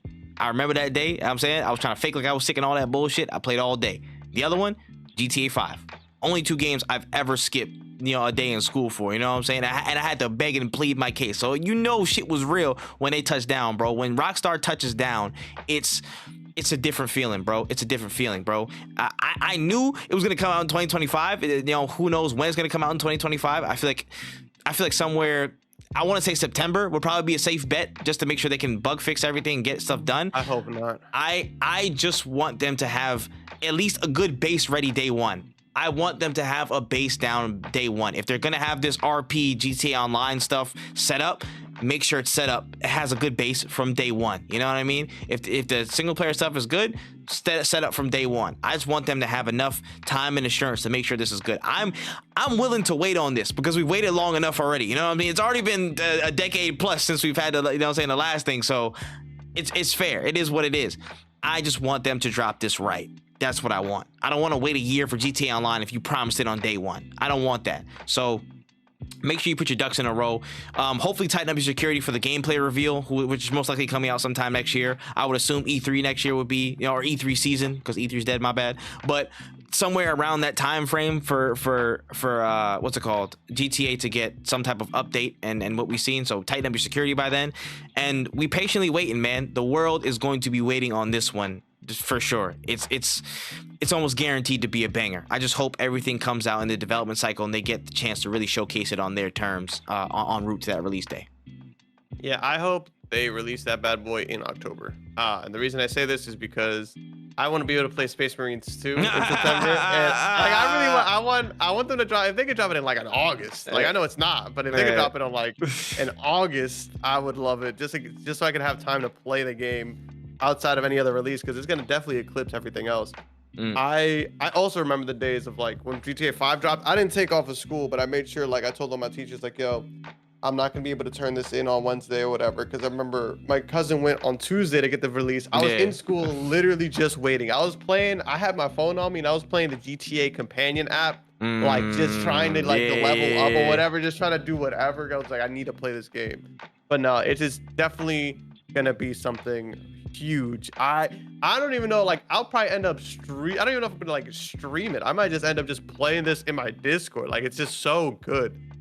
But yeah, no, definitely a big fan. Can't wait to see it. Nah, here. And I also hope that the day that the gameplay releases, I hope y'all get them leakers before then, man. Bro, facts. And stop blocking the trailer so we can get some views, damn it. Gosh. Yeah, like I really hope that the person who gets in, like I hope that dude whose kid was showing the thing off, I don't care if it was legally allowed to show or whatever, I hope y'all fire his ass. Hey. And I don't even, like I genuinely don't care. Cause like, yeah, I know some people be like, I don't know, that's a little extreme. Nah, homie is very unprofessional. I hope his mama or his sister has an OnlyFans that's only mildly successful, but only successful enough for the people in his school to recognize her. All right. And I hope he deals with that pain. You know what I'm saying? I hope you deal with that, brother. But outside of that, yeah, we can leave that there. GTA 6, man, we can't wait. And moving on to the piece de resistance. One of the reasons why this podcast is even a podcast right now, we even started. The Game Awards breakdown, man. We're here. The Game Awards is now in the books, 2023, the 10th anniversary, I believe, of the Game Awards. And we have a lot to cover. The show was a long time. If you guys, were with us in the live stream, you saw us in the blazers and jeans, you know what I'm saying, cosplaying, standing up for all of our game developer folks out there, you know what I'm saying, with the absolute negative drip. Sorry to y'all, but it's okay. We're standing with y'all. You know what I'm saying? We believe in y'all. We have a couple sections we want to get through, but first, let's talk about some of the major show moments and just how the show flowed. First thing I do want to say in terms of show moments, want to break down this section. First presenter was Christopher Judge. Again, last year's winner for Best Performance for God of War Ragnarok. He came up, immediately got the little time joke and stuff because he took mad long last year. He's like, I'll keep it brief. And he said, as a matter of fact, my speech last year was longer than this year's Call of Duty campaign, and that sent people into a rage, man. Some people were laughing, other people were mad. A lot of Call of Duty devs stepped up and they was throwing shots back at God of War Ragnarok, Christopher Judge, all that stuff. There was a huge discourse around this moment, this joke, and I just wanted to get your take on it, Wed.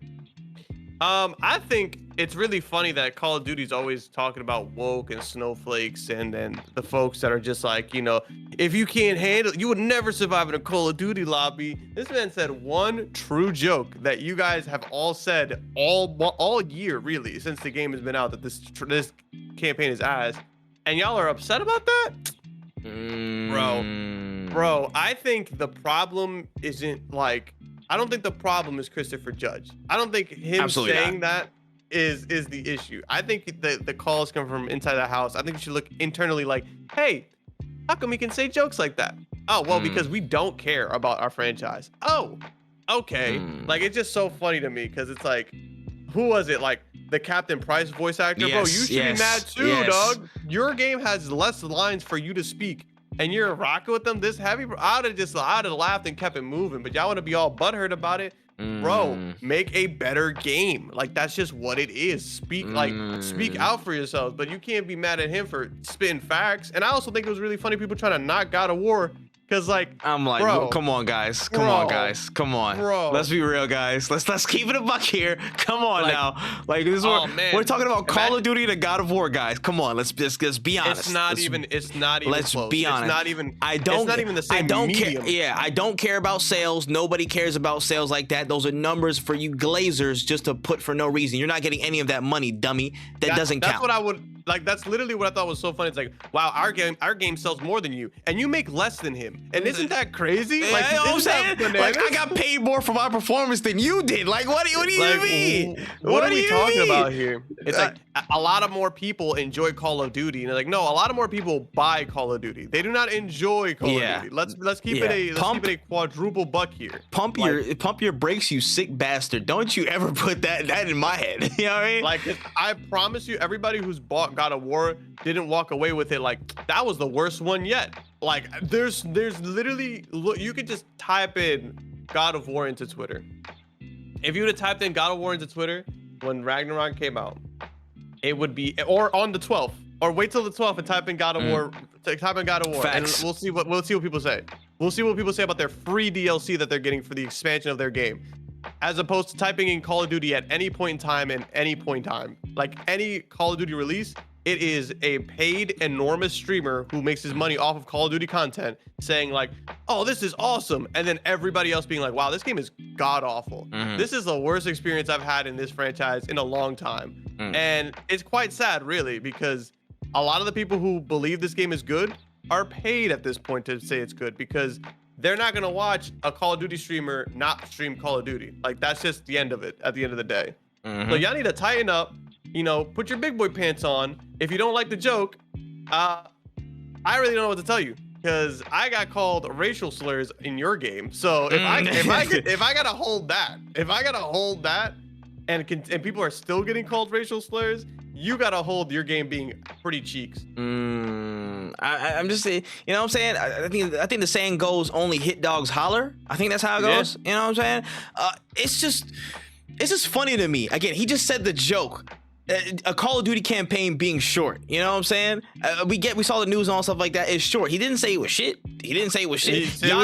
Y'all getting mad defending that. Y'all getting mad defending the game and going all crazy. Might let on the story, you know what I'm saying? Might let on more than we know. And you know, I'm just saying, y'all are jumping out the face for something that is literally only a joke. And again, for a presentation, for again this we can talk about it too, and like the Game Awards, again, it's Hollywood influence. It's gonna be an award show. It's one of these things. You don't think that every other award show has jokes like this where they poke fun at people in the crowd? Do you not? Are you serious right now? You know what I'm saying? That's a common standard. So it's either you buck up and take the joke, or you just shut your ass up and don't say nothing, because you come out the face and, bro, I'm not trying to hear it. I'm really not trying to hear it with that. You know what I'm saying? And it's just, I just feel like they took it way farther than what it was meant to be, than just that joke in the moment. And it's like, bro, y'all are crazy. And then just the Glazers on top of it, who are Call of Duty fans. Again, I get from the devs being like, damn, that sucks. You know what I'm saying? We kind of got hurt, but it's a joke, bro. Yeah, like, ouch. But you got to take the joke, because that's what it is. It is what it is, bro. Everybody's the butt of the joke sometime. You got to hold that one. You just got to hold that one and hope to improve in the next one. Again, you know, again, you can say it is an unfortunate case for the devs specifically for Call of Duty, because this one was a 16-month cycle, and it was really rough for them because Activision kind of fucked them over. But still, just take the joke in light, man. I would say just take the joke in light, to be real. I wouldn't even say it's rough for the developers, bro, because again, y'all, you got put up against impossible odds. So True. The opportunity you know what you do when people say, when he makes jokes about the shit that you did, this is what you do. It's real simple. You point out the fact, you be like, yo, that's funny as shit. If only we had more time to actually develop the game we wanted to develop. I would have been. What happened? I would have been on your side. Mr. Like, yo, you're right. Mr. Kotek, I think that's a good joke. What do you think? You know what I'm saying? Like, yeah. But y'all are afraid of kicking back. So I get it, because you want to keep your job, but it's not his fault. Your game is ass. Like, it's your fault at the end of the. If you're not gonna talk shit, put your money where your mouth is, really is what it comes down to. I understand you're trying to keep your job, then keep your job, bro, but don't sit here and act like he's wrong for what he said. Because if you believe that your game could have been better, then that's what you should have tweeted. You should have been like, hey, I promise you give us the right amount of time and resources next year, we'll give you a Call of Duty game better than a God of War game. And that's what I would have loved to do. Like, I'd have been like, doubt it. But I like the initiative. I like that initiative in your voice. You know what I mean? Like, being a little baby about it and then being like, oh, it's crazy hearing it from a peer, and it's like, yeah, I'm like, man. all right, bro. They try to use it under the whole, you know what I'm saying? Like, oh, this is supposed to be a celebration of games. I'm like, dog, it's just a joke. It's just a joke. People really celebrated. We're celebrating games, and we're celebrating your short ass campaign. That shit was hilarious. And That's the most enjoyment people got out of the. That joke was the most enjoyment people got out of the fucking Call of Duty campaign. Oh shoot! Like No, that one that's joke crazy. brought people more joy than the actual campaign. So let's keep it a buck. I just made me snort. Fuck you. Oh shit, it's tough, bro. It's tough. Like y'all got to take that one on the chin and keep it pushing. No pause, man. You be alright. You know what I mean? You tough, right? You know. See you next year. We know you're gonna be there next year, so we'll see if you improve. You know. Yo, like honestly, like you Call of Duty devs would have never lasted in a Modern Warfare 2 lobby. Oh, like, that's what it seems like. Oh, that's Like, I don't oh, know. that's tough, man. That's tough, man. Oh my goodness, that's crazy. Again, hey, devs, the Call of Duty devs, I ain't got nothing on y'all. I blame y'all management. That's all I'm saying. I blame the management too. But don't defend your abusive boyfriend. Yeah, but specifically for some of y'all who's jumping out the face, y'all gotta take the joke. Y'all gotta hold the L, man. For y'all who's trying to defend it, just take the L. That's all I gotta say on that. But yeah, outside of that moment, you know what I'm saying, we just kind of moseyed through the show. Jeff actually had security this time. That was great. You know, he had the security stocked up. You know what I'm saying? Running man coverage. They were good. They were ready to go. Come on, bro. I was say, come on. It shouldn't have taken you on two other you shouldn't have had this happen. A decade. Like, you should have had security at the literal next event you were at. Like, that's what you should have had. Why did this happen twice for you to get the clue?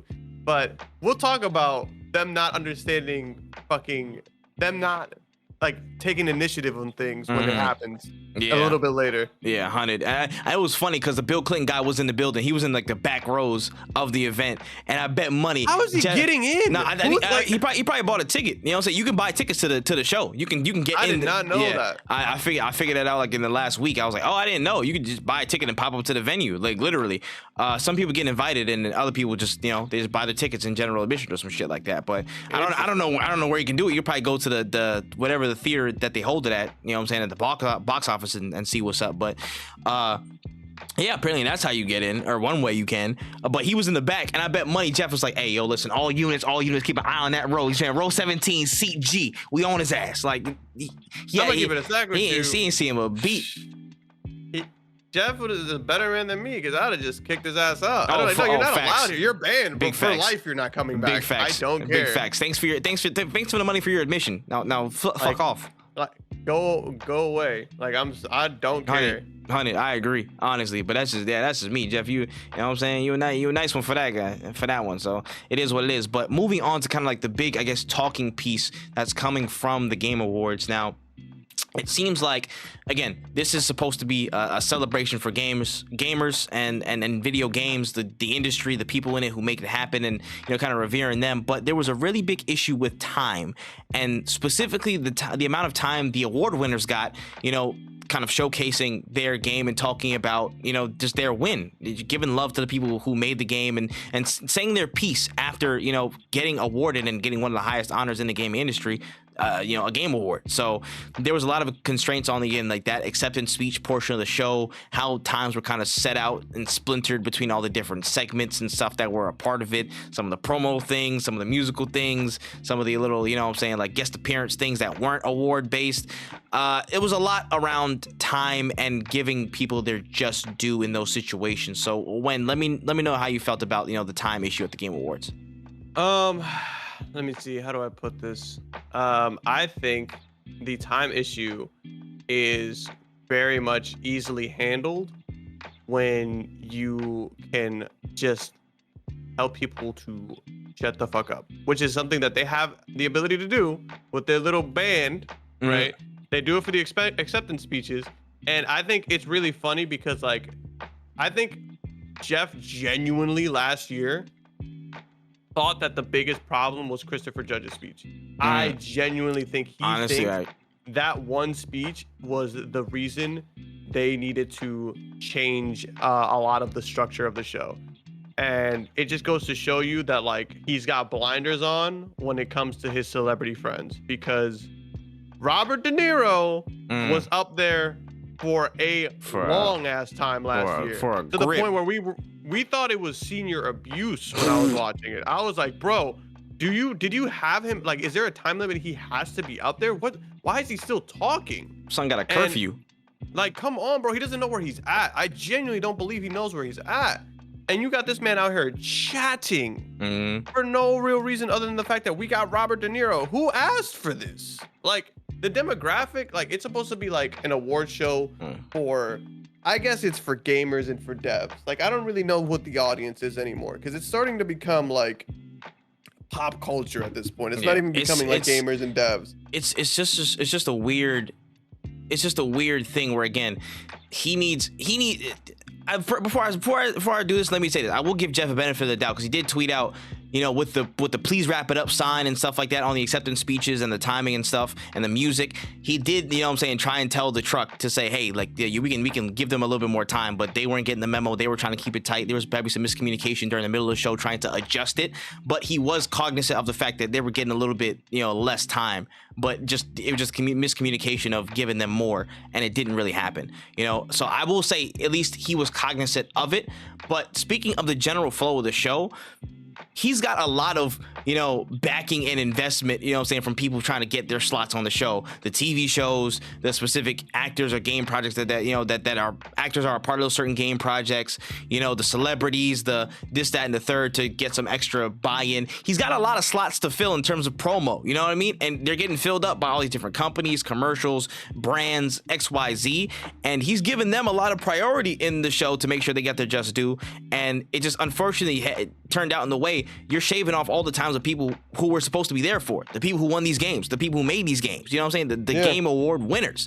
And it just feels like he's fighting at odds between so many different things. One, the interest of people who are buying in and supporting the show financially, whether it be, again, the people who are buying in for promotion and those time slots on the show. One. Two, the game awards itself, giving time to the people, again, who have been developing these games, who are showcasing them, the celebration of the gaming industry, that game awards portion. And two, the review portion. This is again probably one of the heavier shows across each of the years over the past few years with game reveals. And so having to portion out all these 3 points of the stool, it's not going to be easy. And again, sometimes some things are going to win. Some things are going to win out because of, you know, whether it be his personal bias or the team with the team of producers that decide what's going to go on in the show. It can come down to a lot of factors, but in my opinion, you know, the game awards itself, the awards itself, the people itself who won, they were last place. They just felt last place in terms of the timing and the treatment of how it went down.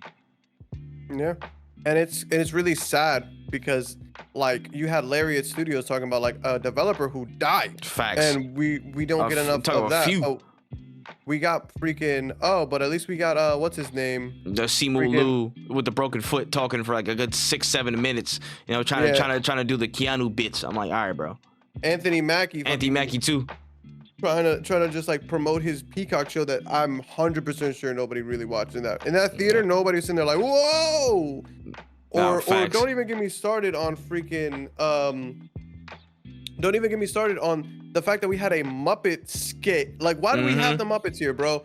I know you love the Muppets, Jeff Keighley, because I know there's no way these people have made like 4 appearances in like the past 3 years or so. Deadass. I know you love the Muppets. This is a personal request at this point. Like, we get it. Don't get me wrong. We all know I'm a huge Kojima fan, bro. Huge Kojima fan. Oh my gosh. Talk about it. But when we have Jordan Peele just saying, I can't say anything, and then saying everything that is nothing for like 9 minutes, it's egregious, bro. And the thing that's annoying about it is that it's not like he even can say like, well, I wasn't up there to take control of it. I wasn't up there to kind of keep the show moving along. He was right there watching the Glazing live. He was right there in front and center with the wet floor sign, brother. I ain't gonna lie. That's crazy, bro. You was watching it all go down for like a good 10-12 minutes. Like, at any point in time, you could have been like, all right, guys, we do got to keep it moving forward. So is there anything else you want to say before we wrap this shit the fuck up?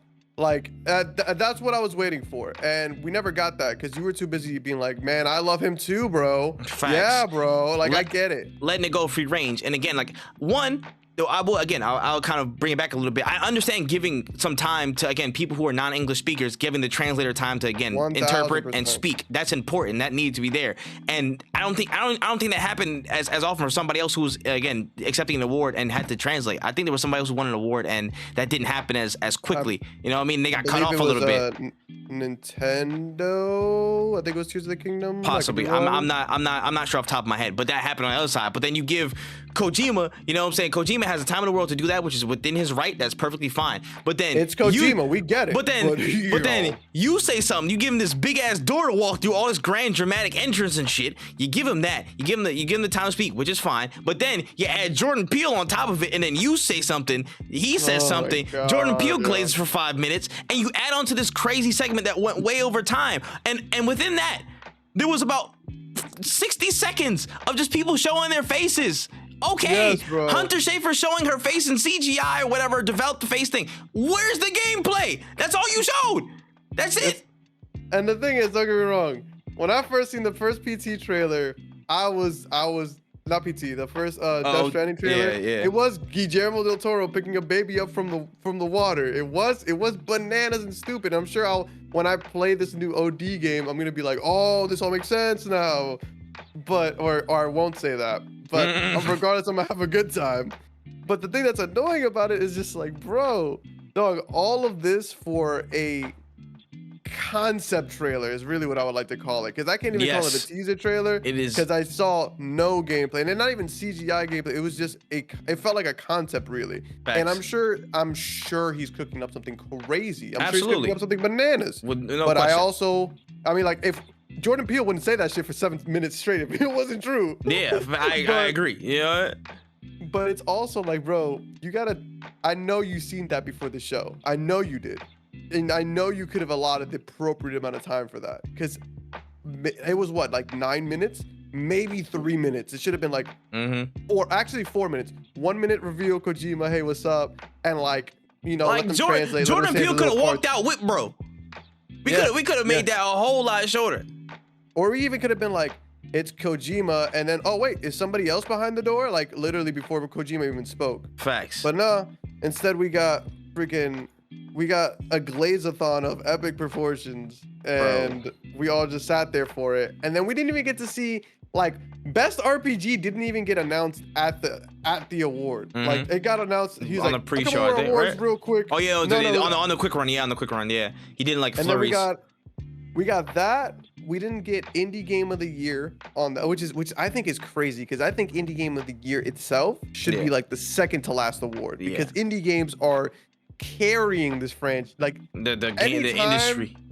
When I tell you how many indie games I had on my PS4 when I first bought it, because there were no games out, how many indie games take up the space between like March and like August? Like there's so many games that are dropped that aren't AAA games that literally carry the gaming space when you're not just solely playing cash grab games like 2K and Call of Duty. Like there's so many good games, and you telling me Jeff Keighley gets to say it's Sea of Stars, and then I don't even get to see the developers of Sea of Stars. They just have to tweet about how happy they are. Like that's kind of ass, bro. It's kind of bullshit to me. I hear it, and again, it's just like it just again feels like the actual developers and the people we're there for, they got treated as third hat. You know, they got treated as third hat in this situation, and it wasn't fun, bro. And on top of that, there was people who were, you know, I'd say a bit disappointed. Yeah, disappointed is the word. And I was too, that there was probably no mention of, again, all the layoffs and stuff that happened this year. I would have loved to at least have a note to say, hey, listen, you know, we really appreciate you. We love you. There's any, you know, game devs in the building or whatever out there looking for jobs, please go check these people. Make sure you guys show the people who, again, or who make this stuff worthwhile, make it happen, bring it to life, show them some love or something like that. But they didn't get no mention. That just got straight ran through. You know what I'm saying? One of the best years in gaming, you know what I'm saying, nonstop. And I don't want to completely disagree with it, but I would have liked at least a little nod to, you know what I'm saying, say, keep your head up to all the people who have been laid off through all the studios and wild shit that's been going on, but whatever. outside of that, we can get to the winners though. We can talk about all the different category winners and go through some of the more marquee ones. You're not getting any esports or content creator shit from this podcast, bro. If you're looking for that, I don't care. When do you care? Not even a little bit. All Also, right. shout outs to anybody. If I were you, I'd start VTubing now, because I forgot about that. absurd. The VTuber one. Hey, yo. All right, we'll talk about that only for the reason of the VTuber beat all the real people. I'm like, hey, 2D over 3D is coming. 2D over 3D is coming. Like, that's absurd. I don't know how y'all lost, but you aren't real people, so Hey, I mean, man. you are real people, so sucks to suck. I don't know. Hey man, the game is the game, innit? But we'll move into. I'll start with best multiplayer. Again, the category and the nominees for best multiplayer were Baldur's Gate 3, Diablo 4, Party Animal, Street Fighter 6, Super Mario Bros. Wonder, and Baldur's Gate 3 won. So I gotta go back and find the tally of the predictions. I didn't do it this episode. I can do it another time, but. I was hitting. I ain't gonna lie. This parlay was hitting kind of crazy. It was a lot of legs on it. You know what I'm saying? But I was hitting. You know what I'm saying? I think it was between Party Animals and Baldur's Gate 3 for those final two choices. When you happy with that? No, I don't think Baldur Gate won multiplayer game of the year. I don't think so either. That shit was just straight up like, we just like Baldur's Gate a lot. I think it's a really good game to play multiplayer 1000%. Yeah. But it's not even like. It's not focused. It's not focused on multiplayer. Yeah. That's not the focus at all. If they didn't drop that on, if they didn't have multiplayer in that game, you still would have been a really good game. If they didn't have multiplayer in like Party Animal, like I don't know. I just think it wasn't the focus, and it wasn't as important to the gameplay as literally it was for every other game in that category. Yeah. On me. Yeah, that's fair. We had a best sim strategy game.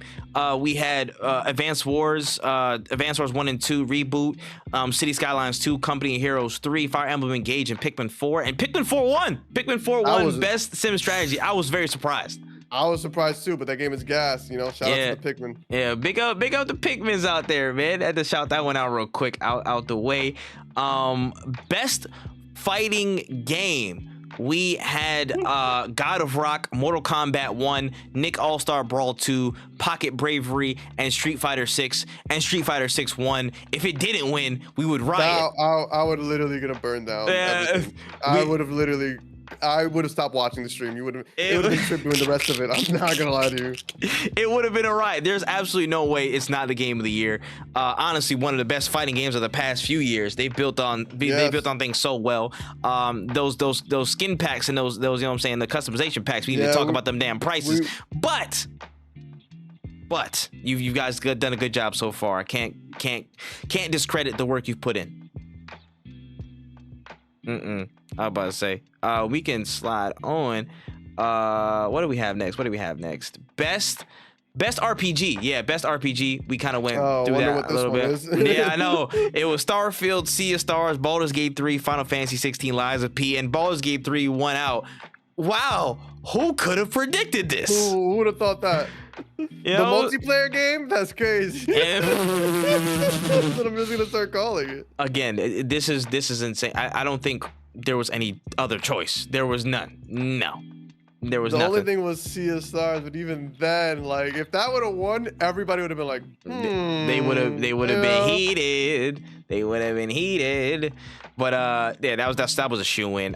Best action adventure game, we had Legend of Zelda: Tears of the Kingdom, Star Wars Jedi Survivor, Resident Evil 4, Spider-Man 2, and Alan Wake 2. And Tears of the Kingdom won out, which I think was probably the right choice in that sense. Yes, again, I 1000%. feel like our assessment before the Game Awards started was pretty spot on. Again, just the amount that you can do in the game on top of the absolute creativity you have to address action and adventure elements, the puzzle elements as well. It was second to none. It was second to none. Yes, it was quite literally the best sequel for a video game. That's crazy. Ever? No. Oh. But like in that category. In the game. Oh no. Yeah. Okay. I don't know if you want to talk about this now or not. Nah. Wait. Hold on. What I will say is, like, if you look at the games that were on there, the only other contender was what?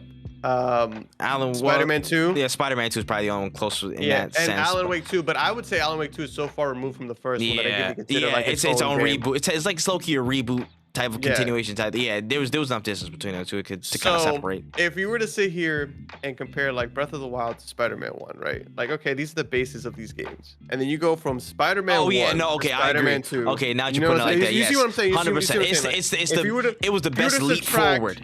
Yeah, if you were to subtract Spider-Man 1 from Spider-Man 2, like all the cool shit about Spider-Man 1, subtract all that cool shit out of Spider-Man 2, what do you have left? We got Miles Morales. We got like, you know, cool powers. You can switch between them, whatever. It's cool. If you were to subtract all this shit from Breath of the Wild that make Breath of the Wild cool from Tears of the Kingdom, you still have so much fucking cool shit in Tears of the Kingdom. It's not even funny because they don't even bring back the same powers. They don't bring back the same world. They don't bring back the same, like, the fighting combat is the same, but you can modify your weapons to the extent that this has become a completely different game now. And that's the thing that I think a lot of people really got lost on. A lot of people, mostly the Twitter Spider-Man fans. Oh, we'll get to them. We'll get to them, bro. Yeah, we'll get to them. Like this has to be one of the best sequels we've seen this year. Like it hands down, I would put it. The only thing I would see better is maybe Alan Wake 2, but again, I wouldn't even consider it 2 because this is so far removed from the first one. Yeah. But yeah, no, this game is absurdly good. Yeah. And let's not forget it because it just came out in March. Let's not forget it because it was out for a bit. Like let's not disrespect. My girlfriend is playing that shit again right now, and I was like, damn, I gotta go tap back in because that game is hard. Hey man, hey, listen, it was a very, very stacked year, incredibly, but just to not give the Tears of the Kingdom anything, I feel like would have been crazy. You know what I'm saying? We can get to further conversations, but I think it definitely had to win either action adventure, family game, whatever it was. One of the things it was in that wasn't game of the year. You know what I mean? Something outside of that range, in my opinion. But yeah, that's fair.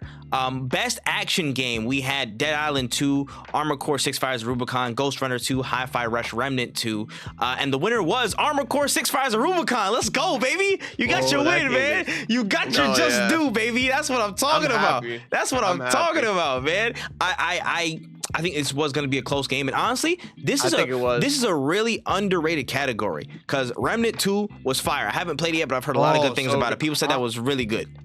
Me and Panda are hooked on it right now. Like we got Chalice on it. Like we're spreading the good word. It's on Game Pass, right? It's on Game Pass. Motherfucker, yeah, I might have to tap in. Hold on. I might have to tap in. It's really good. It's really good. Yeah, I might have to say something and check in with y'all. But again, Remnant 2 was there. Ghost Runner 2, which I've heard really, really good things about. Really good things. Hi-Fi Rush, again, what else? What is there to say about that? And Dead Island 2 did get a lot of really good reception on the way back. Again, this whole category. I'm proud of them for that. That game was like in development hell for years. So I'm really happy that it came out and got some good reception. If I had a job, I would have bought that game by now. Like again, not many people come back from that level of development hell and still come out to a good reception and make it to the other side. So Dead Island 2, kudos to actually coming out and dropping on release day with some solid stuff. But it had to be Armored Core, man. It had to be. Sir. It had to be. There was no, in my opinion, I feel like they did enough to just show absolute variety in gameplay, the level of action. It just it's I mean, good. When you look at Armored Core and then you look at like even some of the announcements at the Game Awards, you're like, oh, that looks like a mech game, and I was like, oh, it looks like it kind of plays like Armored Core. I was like, I don't know, I might have to tap into that because man, that Armored Core game is so fun, man. It is dangerously fun. I need to beat it, but like I'm just scared of hitting that wall, and I'm like, oh god, I don't want to hit that Dark Souls wall of like, time to grind this boss out. Nah, I hear. But yeah, Armored Core 100% fire. Glad they got through. Best ongoing game, we had Apex Legends, Final Fantasy 14 Online, Cyberpunk 2077, Fortnite, and Genshin Impact. And the winner was Cyberpunk 2077. And I know some people are definitely up in arms. Wait. Fortnite was on there? Yes. Oh yeah, no, that's bullshit. I'm sorry, I forgot this. I mean, I was under some influences on the Game Awards, so I guess I didn't hear Fortnite being on there. But shout out to the libations, you know what I mean? Yo, Fortnite losing after they created 3 new games, literally the weekend of the Game Awards. That's sick. In their game. That would be sickening. To Cyberpunk making their game finally whole is kind of nuts. Like our updates fixed the game. Like that was their marketing, was like the game ain't broken. And Fortnite is like, yo, we've made 3 full games in the game. And then the Game Awards is like, hey, the game ain't broken, buddy. Here you go. Like, all right, bro. Yeah, I don't think Cyberpunk will ever get its flowers for me, just because like this dark history and the slobber of the fanboys has just made it impossible for me to really give this game its flowers, because I'm like, we're celebrating shit that truly should be standard. Like, that's crazy. It's like, oh man, he washed his hands after wiping his ass. The question should be, why has he not been doing that? Like, that's what it feels like. I hear it. I understand it. And again, on one hand, I agree with that, because bro, Fortnite is right there. You know what I'm saying? Fortnite is right there. They've been revolutionizing stuff. We literally talked about them earlier in the episode. They're doing crazy shit. You know what I mean? It's insane. Apex Legends was not winning this, so get that out of your heads right now. They were nowhere fucking close. But Cyberpunk 2077, for the amount of work they did to rebuild it, again, not only fixing what was broken, but they did reinvent the wheel on a lot of stuff. Again, with the new update and stuff before the 2.1, they again just redid a lot. They reworked damn near everything about the game itself. So I am, on one hand, again, I get Fortnite definitely should be winning, but I'm not mad at them at least getting a tip of the hat for reinventing basically everything with their game and really putting it in the place where it's supposed to be. And again, in time, it'll probably be a lot of people's favorite game of all time. I have no doubt that being the case.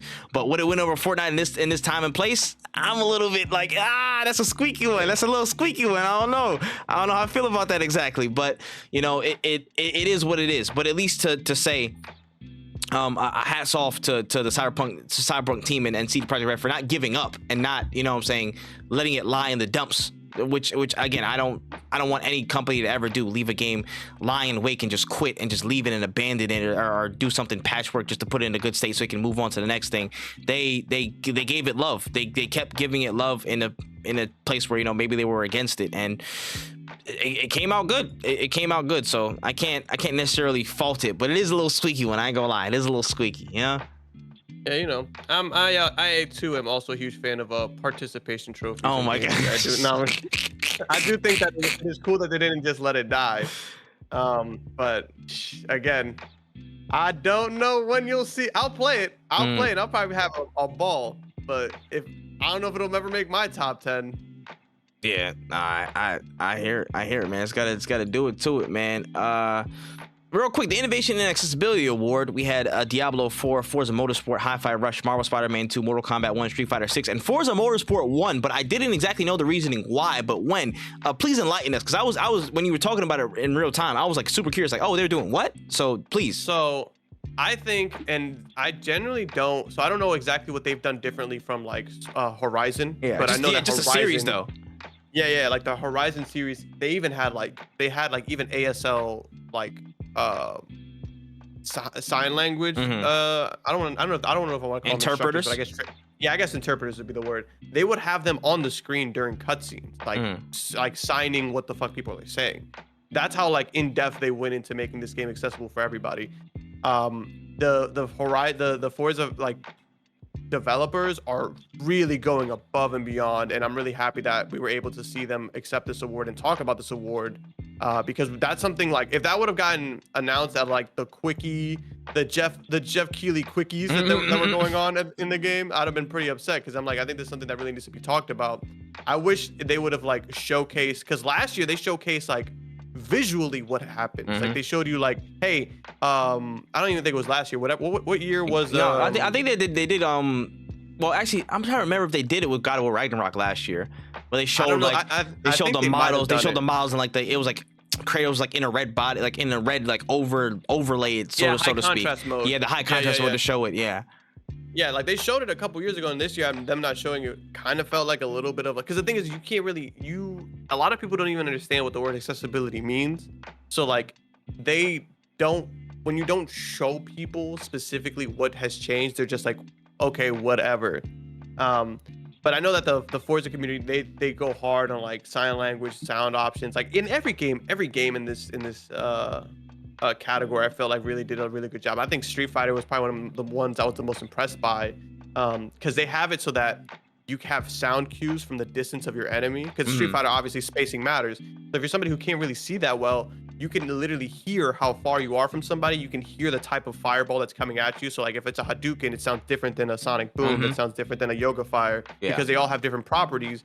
And now you can hear that it's a different kind of move, so you can actually adapt to it better if you're somebody who's hard of seeing, which there are a lot of people in the community who need these accessibility options. And I would love to see this kind of like implementation into other games. Like that would be really cool if you could hear some of the things and like made it easier for yourself.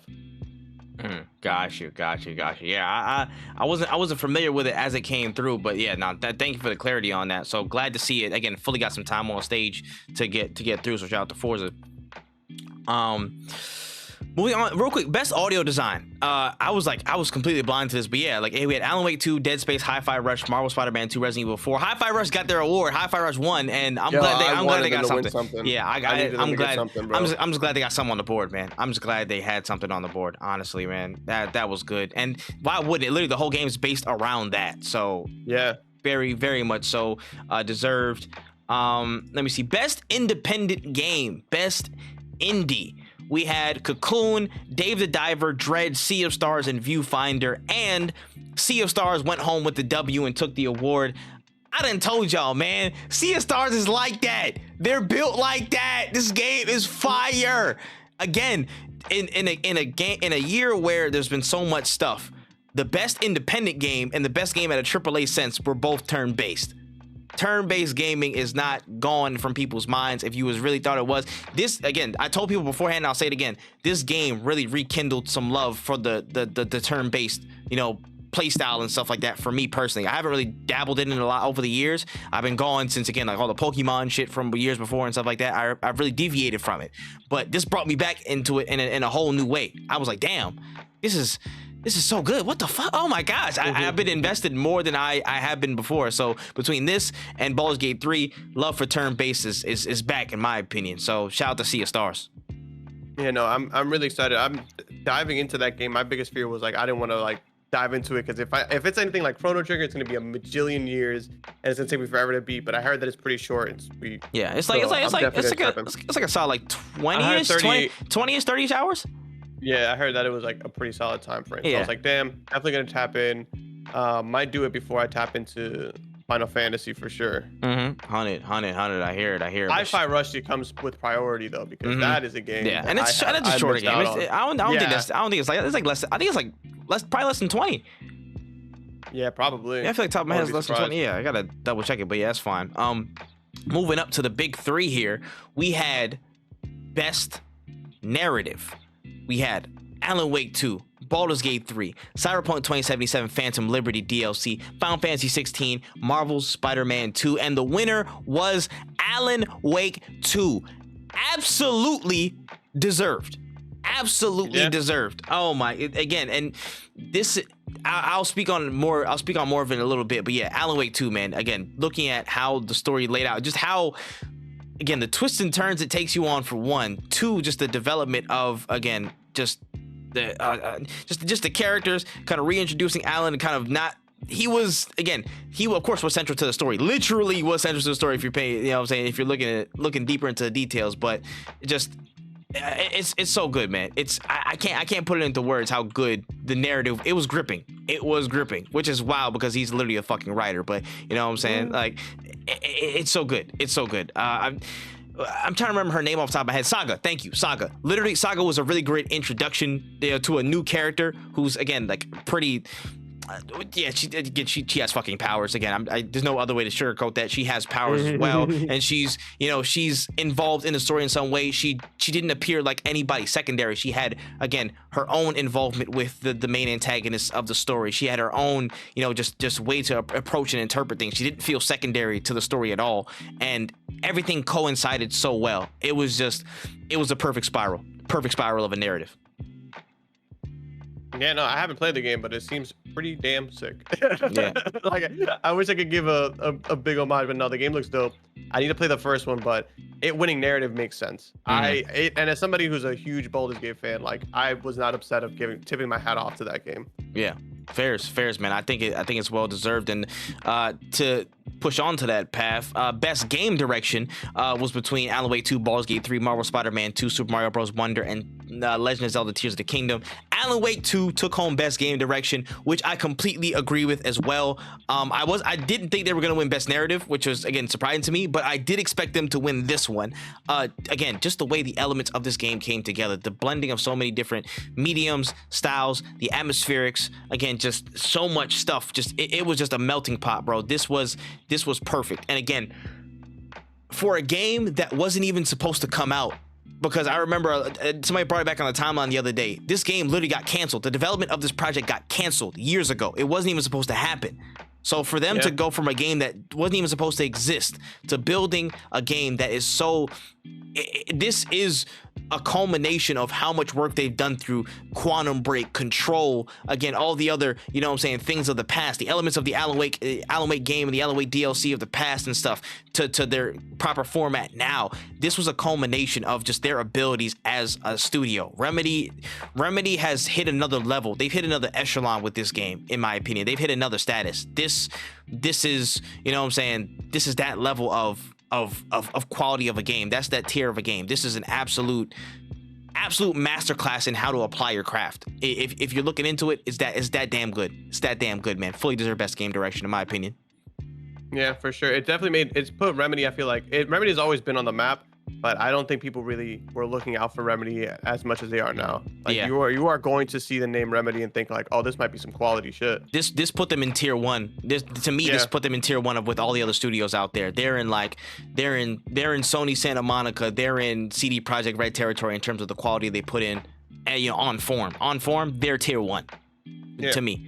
So that was solid. And moving on to Game of the Year, we had Alan Wake 2, Baldur's Gate 3, Marvel Spider-Man 2, Resident Evil 4, Super Mario Bros. Wonder, Legend of Zelda: Tears of the Kingdom, and obviously Baldur's Gate 3 won. Like, well, I don't know what people were thinking of this, bro. Like, what were you expecting?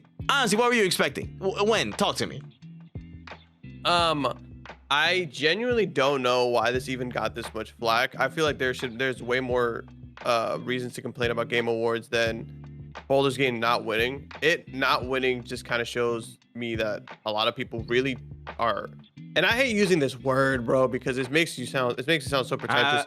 A lot of the people are very casual when it comes to their enjoyment of video games, and I feel like if you're gonna be casual about your enjoyment of video games, that's very valid, that's fine.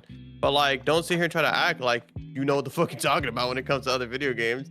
Like, I still am boggled by the fact that we're still on the conversation of like, Baldur's Gate would be a way better game if it wasn't turn-based. It's like, no, bro, if you had the attention span of a normal adult, I think you would really enjoy this game. Facts. Like, if you didn't need Subway Surfer to be able to sit through an intro cut, like you'd be enjoying this game as much as most people. But like, the fact that we really still having this conversation of like, is turn-based even like turn-based is lazy or turn-based isn't like the best way of playing a game? Like, I don't know what to tell you, because it just doesn't make sense to me as somebody who like, most of these people will be like, turn-based is ass, and then be like, yo, let's pull out the Uno cards. Like, what do you mean? That's turn-based, bro. Yeah, facts. That's literally a turn-based game. It's like, oh, why does Uno work as a turn-based game as opposed to anything else? And it's like, because that way it's kind of fair for everybody. You get an opportunity to like think about your decisions. You get to really strategize. You get to like use your brain. But a lot of people, I guess, are reflex gamers. They only really play with like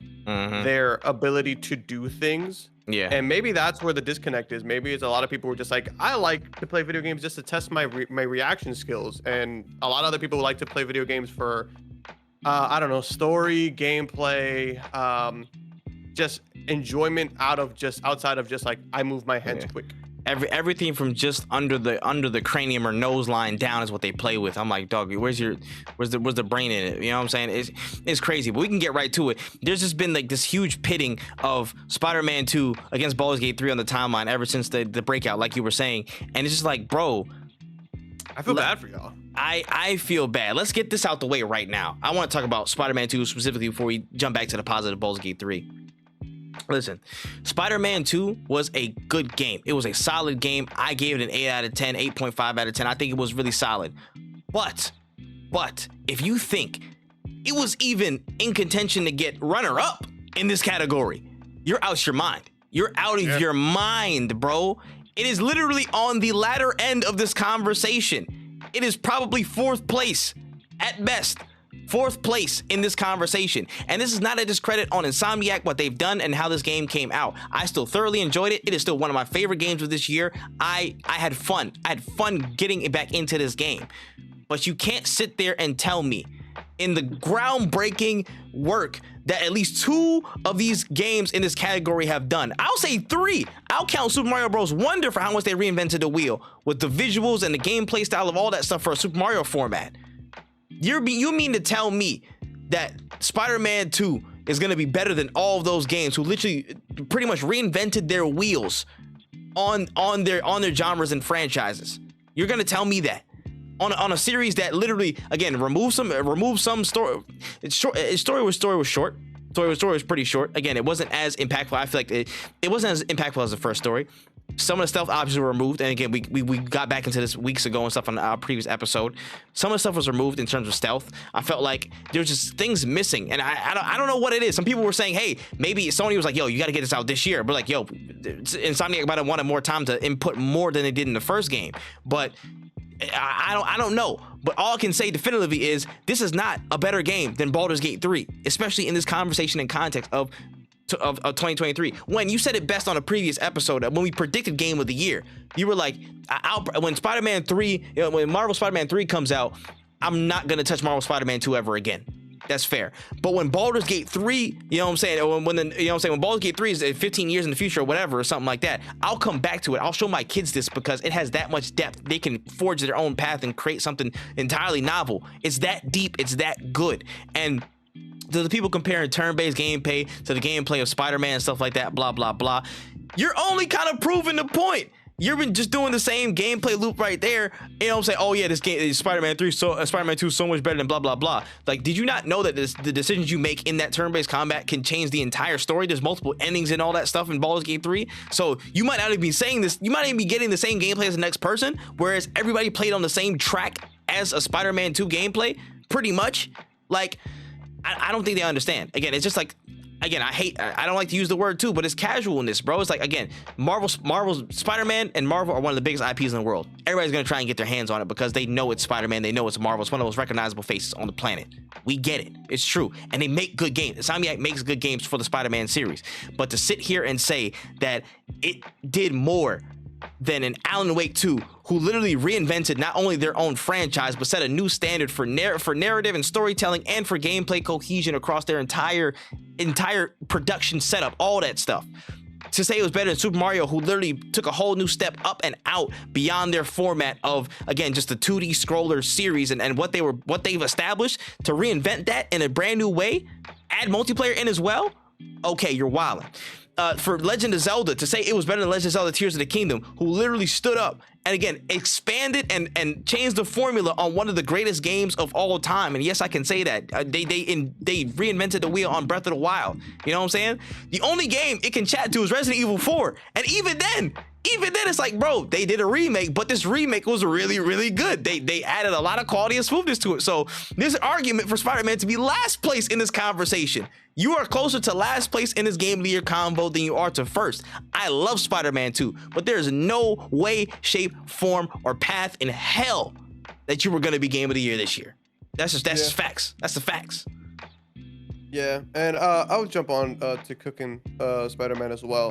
So like, and the thing is, it wouldn't even get this much hate if y'all didn't like try to like. Yeah, try to gas it up. You know what I'm saying? You try to put it up there. And again, you're saying this. I'm a Spider-Man fan. That is literally my favorite superhero of all time. You know what I mean?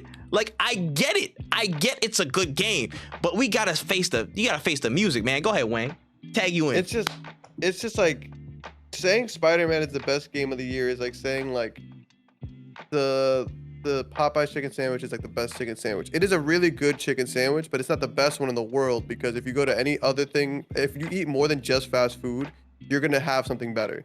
Like, that's just kind of what it comes down to. It's like, this is the best fast food game we can get. This is the best in the mainstream line. Like, hey, this is like this was designed for the casual consumer. Yes, but when you step out of your comfort zone and you start experiencing these other games, like, you can't even compare Marvel Spider-Man. Like I'm really sick and tired of like I don't like turn-based. Then dog, shut up. Like it's like saying yo, this is album of the year, but I only listen to country. I only listen to one genre. Facts. Like then you don't know. You don't know. You need to stop speaking. And like, you don't know. Drake won album of the year clear out of every music genre. I'm like, son, what did you hear everything? No, you did. You didn't even hear most of this shit. Like you only played one game. Facts. And that's the thing that it's annoying about this whole conversation is that I gotta shit on a good game because y'all just can't shut the fuck up. Like you guys really can't. So you didn't even play. Like I'm surprised y'all didn't even play Resident Evil 4. Like that's how like because that's the closest to this like other game that I can think of. It's sad really that this is like the best game, that you guys think this is like the best game, this is as good as it's gonna get. And the reason I say it's sad is because like people were afraid of Baldur's Gates games like Baldur's Gate being like the upper echelon and things that like everybody's gonna try to strive for that. They're not. Why? Because people are still eating up Spider-Man and think that turn-based is ass. Truly it just kind of shows like your ignorance over a variety of the different games. And I like these are some harsh words, but like yo, if you're really sitting here and saying this game is ass because it's not turn-based because you didn't play or it doesn't seem interesting to you, then you just truly don't know. Like that's really just what it comes down to. Like it's just like it's like arguing with it. It's kind of like arguing with a kid. It's like, yo, how's about you like branch out? Do you know about these concepts? Do you know about these things? Do you understand that in Baldur's Gate you can storm a castle by stacking up 45 crates on top of each other? Like you don't know that. For real, bro. Like you don't understand that. Why? Because like you're like, well, Venom was cool. Like that's awesome. Like you guys really sat there and saw the same Venom story you've seen a million times before on a PlayStation though, and complain and complain because he walked through fire and complained. Yeah. Like a lot of y'all were like, some of y'all even missed the whole why he called himself Venom. And like, and then y'all want to talk about y'all want to talk about narratives, but you're not even paying attention to your own game. Like Facts. You can't even. Facts. They're cookie cutting it for you, and the one part they didn't cookie cut, you missed it, bro. This is like, I don't know what to tell you. Like it's just kind of sad because it's like, as much as I would love to explain to you why Baldur's Gate 3 is better, I don't think you have the capacity to ingest this information. Because if you can't even get past the fact that like you're looking at gameplay of like turn-based, and then you're looking at gameplay of like somebody smashing square for 30 minutes and then tapping circle when a light pops up. Like, if you think that is peak gaming, is just a rhythm game to like deconstruction of like that's because that's all it is. It's just like, it's just Batman Arkham City with Spider-Man. And there's a lot of improvements to the system, but it's not a new system. It's not a crazy different like concept. It's the same shit. And I don't even know to this day, I don't think Spider-Man even has a new game plus mode. Right? Like you beat the game. Off the top of my head, I don't think look so. it up. Like, but when you play Baldur's Gate, when you spend $60 on or $70 on Baldur's Gate, and you can play this game multiple different endings, good and bad, multiple different races, multiple different classes. Every single voice line is voice acted with quality voice acting too. These are like really good cutscenes, really good like designs. And you're sitting here and you're telling me like, nah, I'd rather play an MJ mission. Hey, bro, that's you. You got it. It's like it's just I can't teach you anymore. I can't. Bro, it's wild. It's wild, man. It's just, I think the new game plus will be in December supposedly. Is what I'm seeing. And again, I hate pitting two bad bitches against each other. You know what I'm saying? It's not what I want to do in this life. It's not me. I'm an enjoyer. I like to enjoy all things and never compare, because comparison is the thief of joy. But a lot of y'all have misconstrued what quality is just because you won't look outside your own house. And that's sad. That's sad. Gaming is meant to be explored. If gaming tells you one thing, one of the main things that gaming probably encourages you to do is explore. That's what Spider-Man encouraged you to do. Literally, for all you people who play Spider-Man, it encouraged you to explore, because they put so much stuff over this map. Go explore. Why not explore something out of your own genre, out of your own comfort zone? And oh, I got a video for y'all coming soon. That's a whole nother damn thing. Let me not even. Anyways, to the positive though, real quick. Baldur's Gate 3 is generational, man. We said it before, we'll say it again. Baldur's Gate 3 is generational. This set the standard. I don't even want to talk about the gameplay, the depth and quality of it, the performances, you know what I'm saying, all that stuff. I'm gonna say one thing. This year, there was a game developer who came out and said on a news outlet, they set the bar way too high. What do gamers expect trying to get a Baldur's Gate 3 out of us? They set the bar too high. That's too much quality. I don't like it. Game developers were mad this game came out because they set the bar too high. I rest my case. Yeah. Like, nobody was, when Spider-Man dropped, nobody was sitting there like, whoa, the game has changed. You know what I'm saying? Like, everybody was like, oh, it's a solid game. Like, even I was shocked at how little reception Spider-Man was getting. And I was like, oh, okay, cool. It looks pretty cool. It looks pretty high. And like, Baldur's Gate drops, and like you know how crazy it would be if like fucking Vince Staples dropped an album and Drake tweeted out, I hope y'all not expecting everybody to make albums like Vince Staples. Like, y'all would be like, whoa, Drake is hey, whoa, this motherfucker's cooking over here, right? Gotta be. But y'all not looking at this way because a lot of y'all just don't read enough, I guess. Like, I don't know. I really don't know what it is. Like, a lot of y'all just want like very gratifying. Like, you guys want, I think y'all just want to watch like TV in your games. Like, I don't know what it is. Like, it just seems, it's just so boring when you only consume the same 3 different kinds of genres. It's the failure of familiarity. You'll never know what's better because you're stuck. You think this is the apex. You think this is the best because you've never tried anything out of a fear of it being worse. You know what I'm saying? So you just, oh, I found what I know. Let me stick to it. And it's just it's such a human fault, bro. Sometimes, again, because we're all either scared or risk averse or whatever. Try some other shit because you might find something better, or better yet, might find something you personally like that's just different. It's just different. You could find something that's great for you that's just different from what you know. Ah, man. Shit be blowing me, man. Go play some fucking games. If this year didn't tell you anything else besides play other games, gaming is not stale. Your tastes are. Go find some other shit. Damn, nigga. They about to piss me off. Anyways, real quick, let's run through the announcements, man. Some of the big reveals that we got from the Game Awards show. There was quite a few of them, honestly. I think the pacing of this was, well, just how much they had was pretty good, honestly, for me.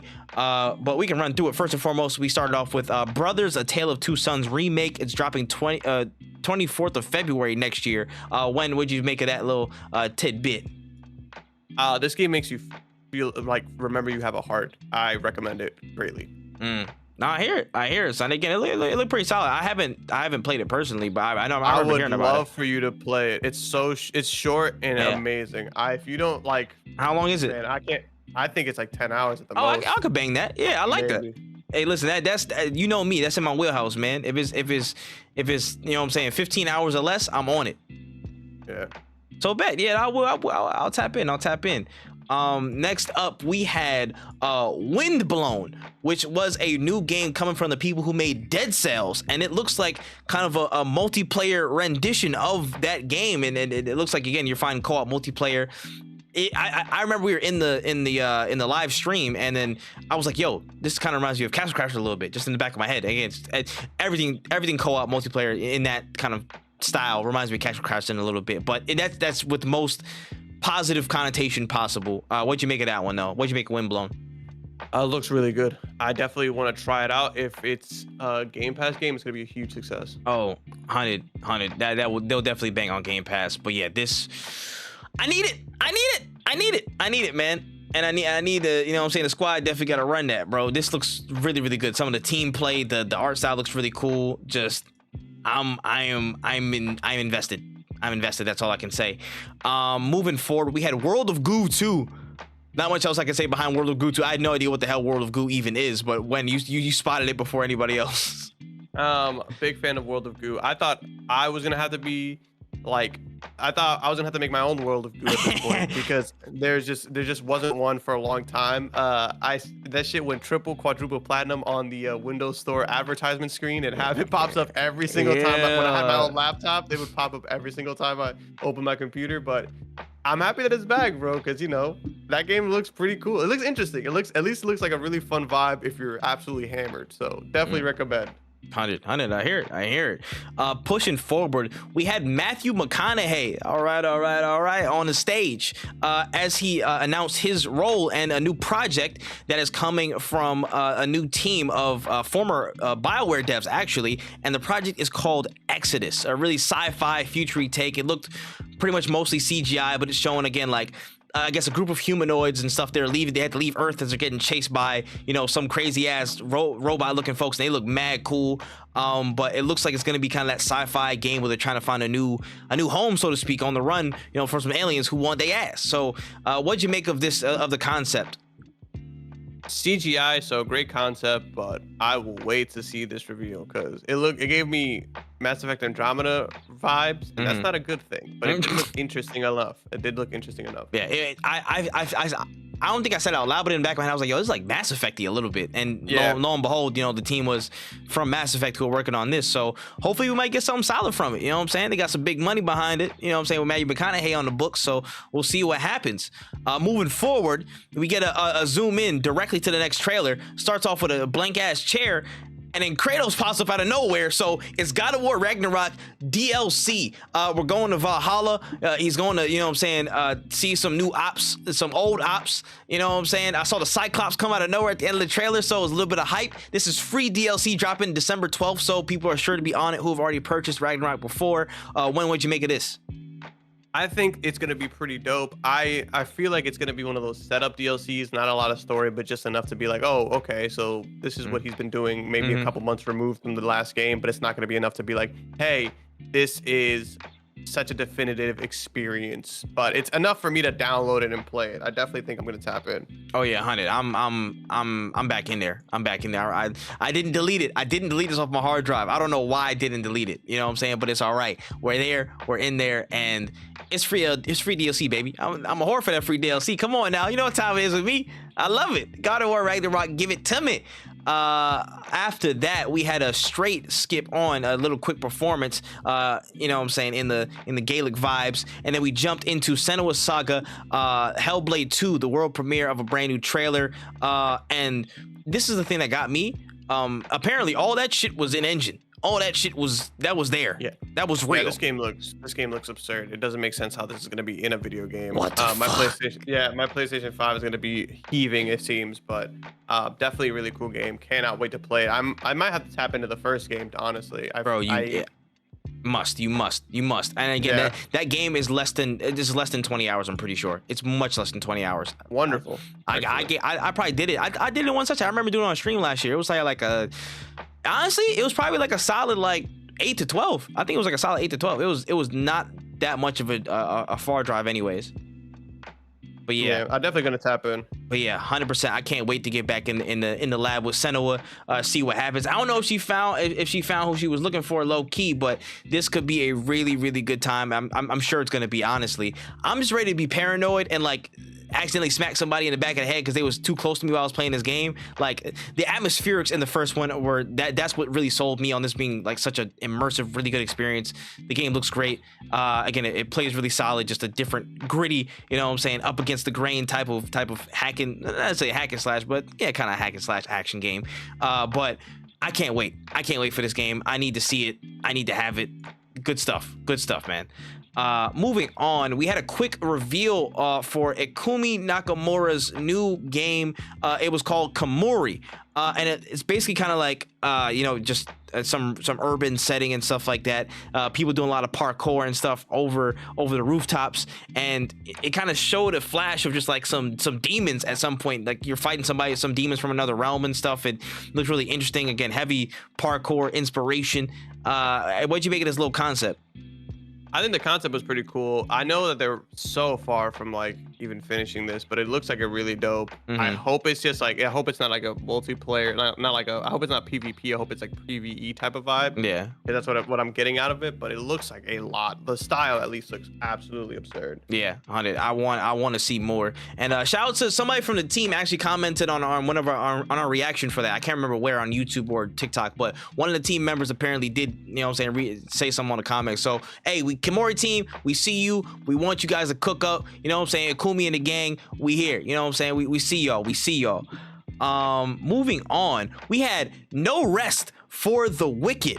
Now, this was a new game coming from Private Division, and this looks, pretty crazy. Some, saying medieval seafaring type of deal, but it looked like, again, a top-down Souls-like experience. Really, really gritty. It looked like some satisfying, gameplay hits. The rhythm of it looked really solid. What'd you make of No Rest for the Wicked? It looked like a top-down Souls-like game. The art is really, really captivating. I can't wait to play this game. When I will play it, I don't know, because it does look like it.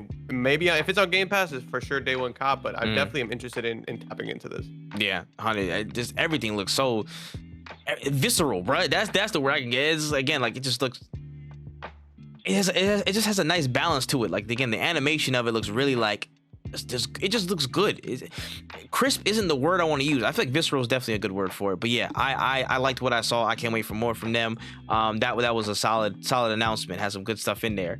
And directly right after that, we had Dragon Ball Sparking Zero, aka Budokai Tenkaichi 4, show off some new stuff with their gameplay trailer. Showed off a lot of new details. Again, they the press releases in the days since kind of revealed that it's going to be, again, have a historic cast and stuff. Some of the directors and people on team said, hey, this is kind of like, we want to immerse you back into that Dragon Ball stuff as much as possible. If Dragon Ball FighterZ was, that gameplay style of like intense fighting game, FGC type of gameplay, this is going to be really immersion and get you back into that fold. So I'm excited. I don't know how you feel about it, Win.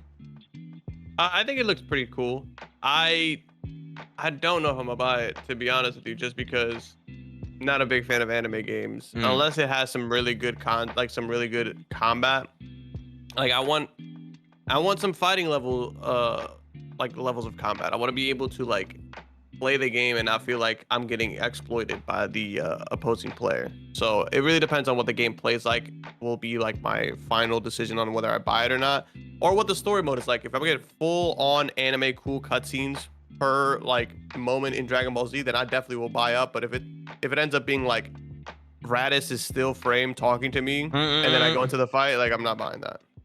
Nah, yeah, understandable. In the trailer itself, though, some people did point out some really cool things, again, some of the beam deflections and stuff like that. There's some of the little I guess intricate little gameplay things that we see that we see from the anime. You know what I mean? There's again, little beam deflects and stuff, and some of those exchanges look really cool.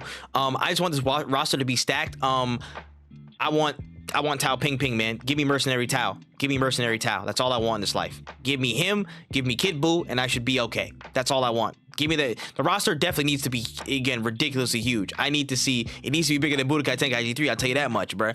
How you know what I'm saying? We need to make sure that roster is stacked. But I need Mercenary Tao in the building so I can literally defeat Spirit Bombs and all that with a simple Dodon Ray. That's all I want in this life, really.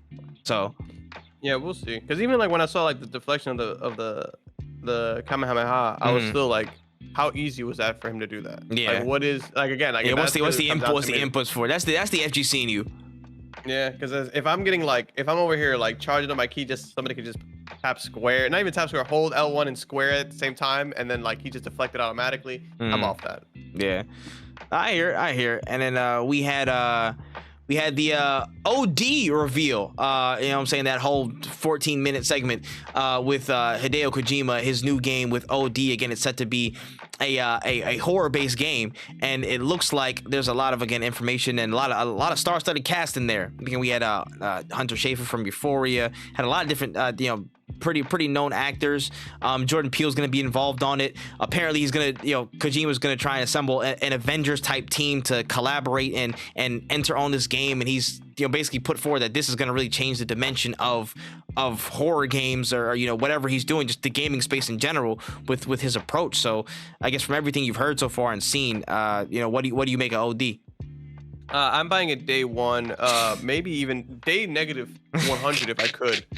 I'm definitely gonna be tapping in. I took a leap with Death Stranding. I was like, yo, my faith in Kojima is strong. I will buy this game even though it goes against every grain of myself as a gamer. I was like, I don't think I'm gonna like this game, but I'm gonna buy it anyways.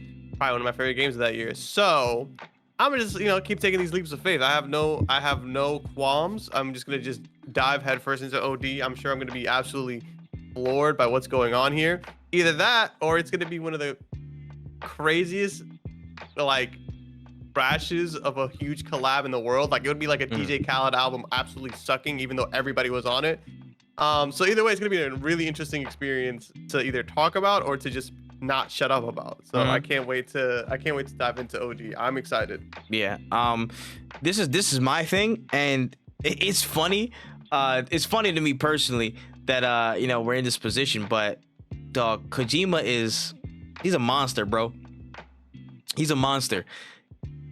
He's dead set on beating whatever buzz PT ever had.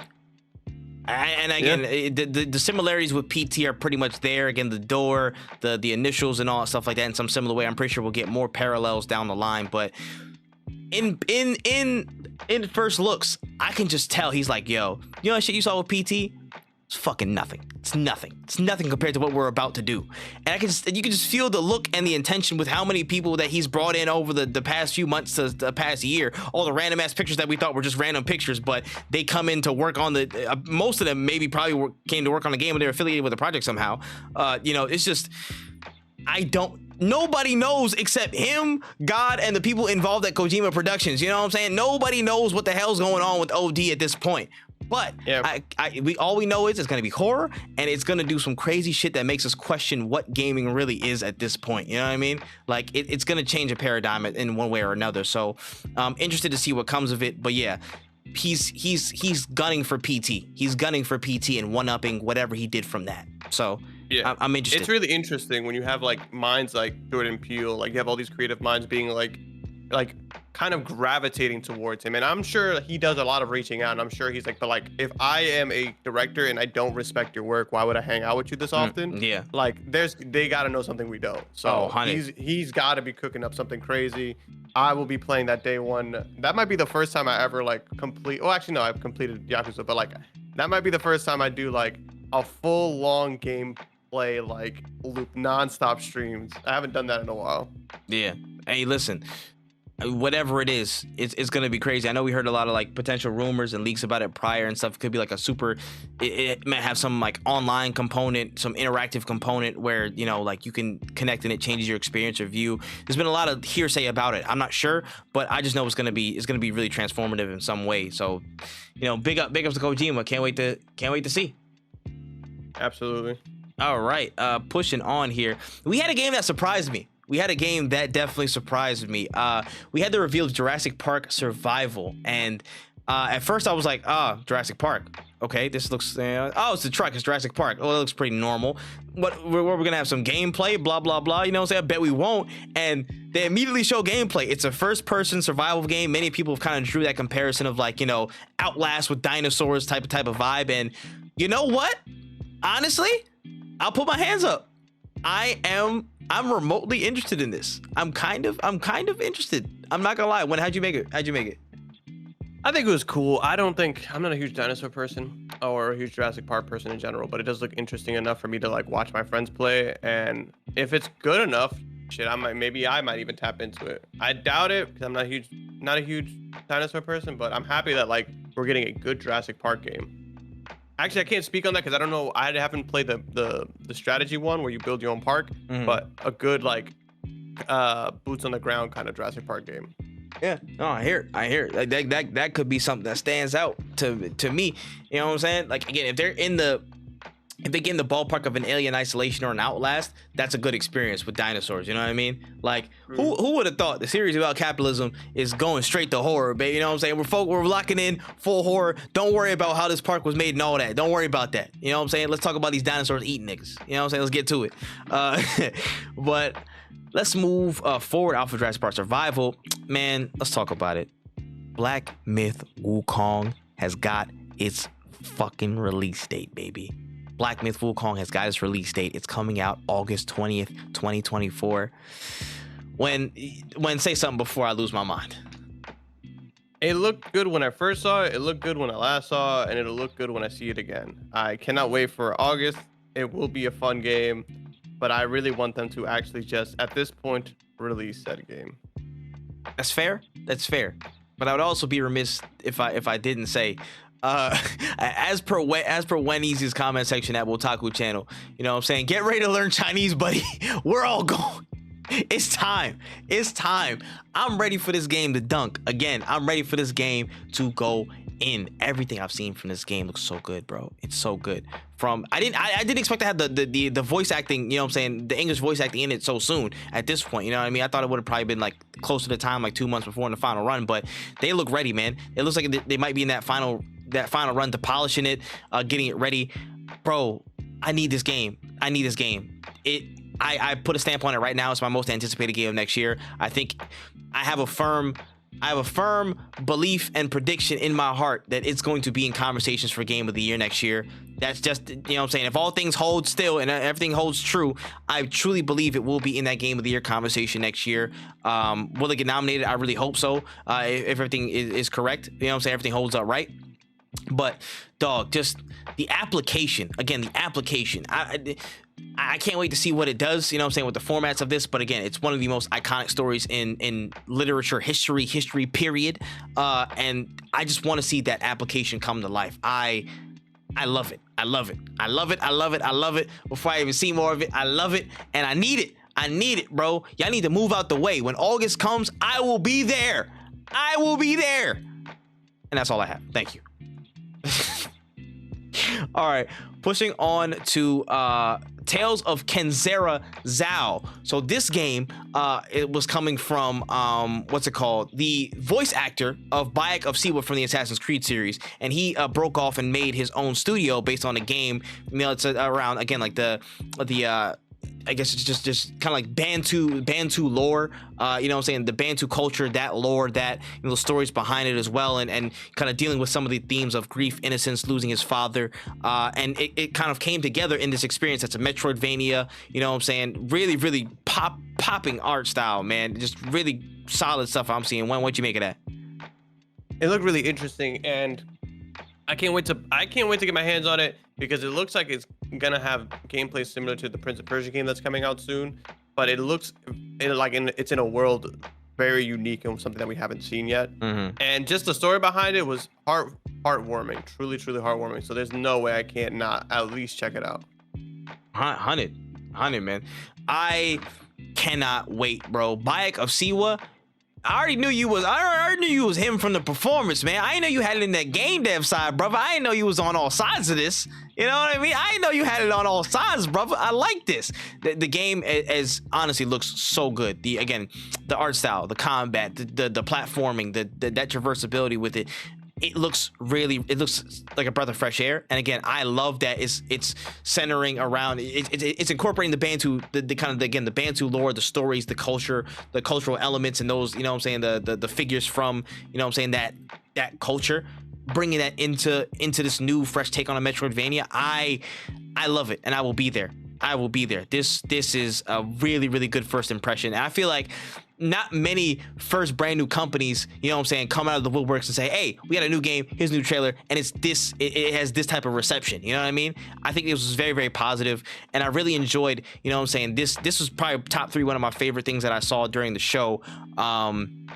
And honestly, I threw out everything. It's probably one of my top 3 things. I'm just glad that there was a new game that came through on top of it. Shouts to them. This is one thing I didn't put on the notes, but I do gotta drop in there. So, you know, Sega's just casually remaking so many classic games. It makes no sense, bro. Shinobi, Golden Axe, Crazy Taxi. What am I missing? Oh my gosh, Jet Set Radio. Thank you, Jet Set Radio. Those are getting brand new games. Streets of Rage as well. Thank you. All those games are getting brand new iterations, and it's insane to think. I'm thoroughly surprised. I did not expect that. Again, that whole commercial setup thing, that whole ad that we got in the thing so far was just like, oh, you know, just playing on the couch. Could be. I know it was gonna be Sonic. I thought it was gonna be Sonic, and that was it, bro. I really thought that was it. But you know, we got a whole new bag, brother. How you feel?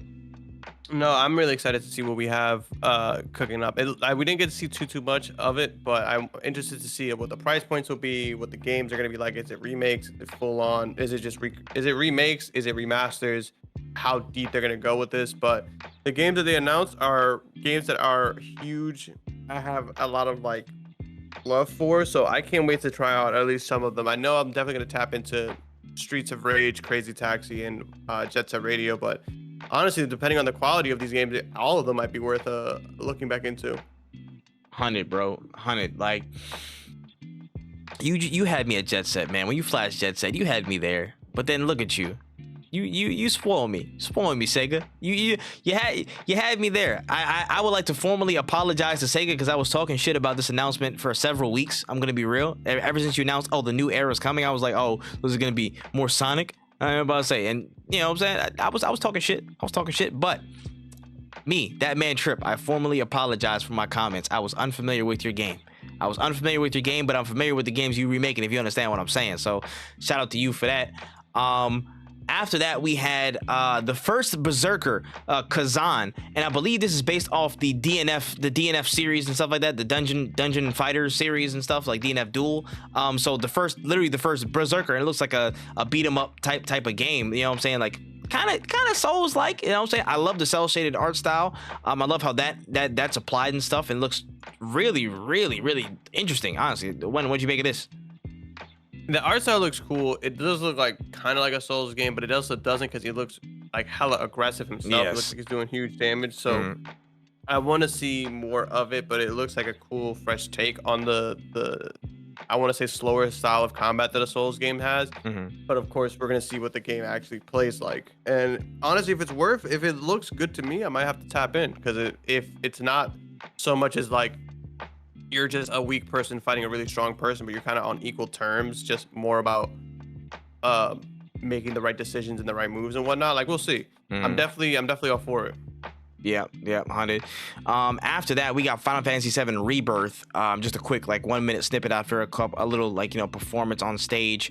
Saw some quick hits. I think we saw Sid in that trailer. You know what I'm saying? A couple of you know what I'm saying, new aka returning characters off of that bit. Interesting stuff. I don't know if you made much out of that ahead of their February 29th release.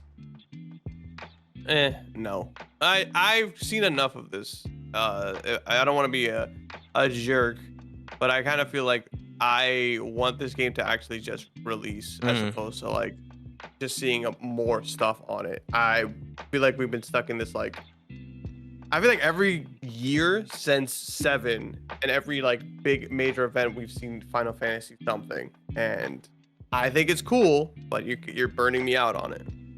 Yeah, no, I hear it. Yeah, at this point, just drop, bro. And honestly, I'm surprised they're dropping February, bro. I completely forgot they're dropping on leap year, which is funny, or leap day. What's it called? Yeah, just drop the game, bro. Just drop the game. That's all we need to see at this point. Let's rock and roll, guys.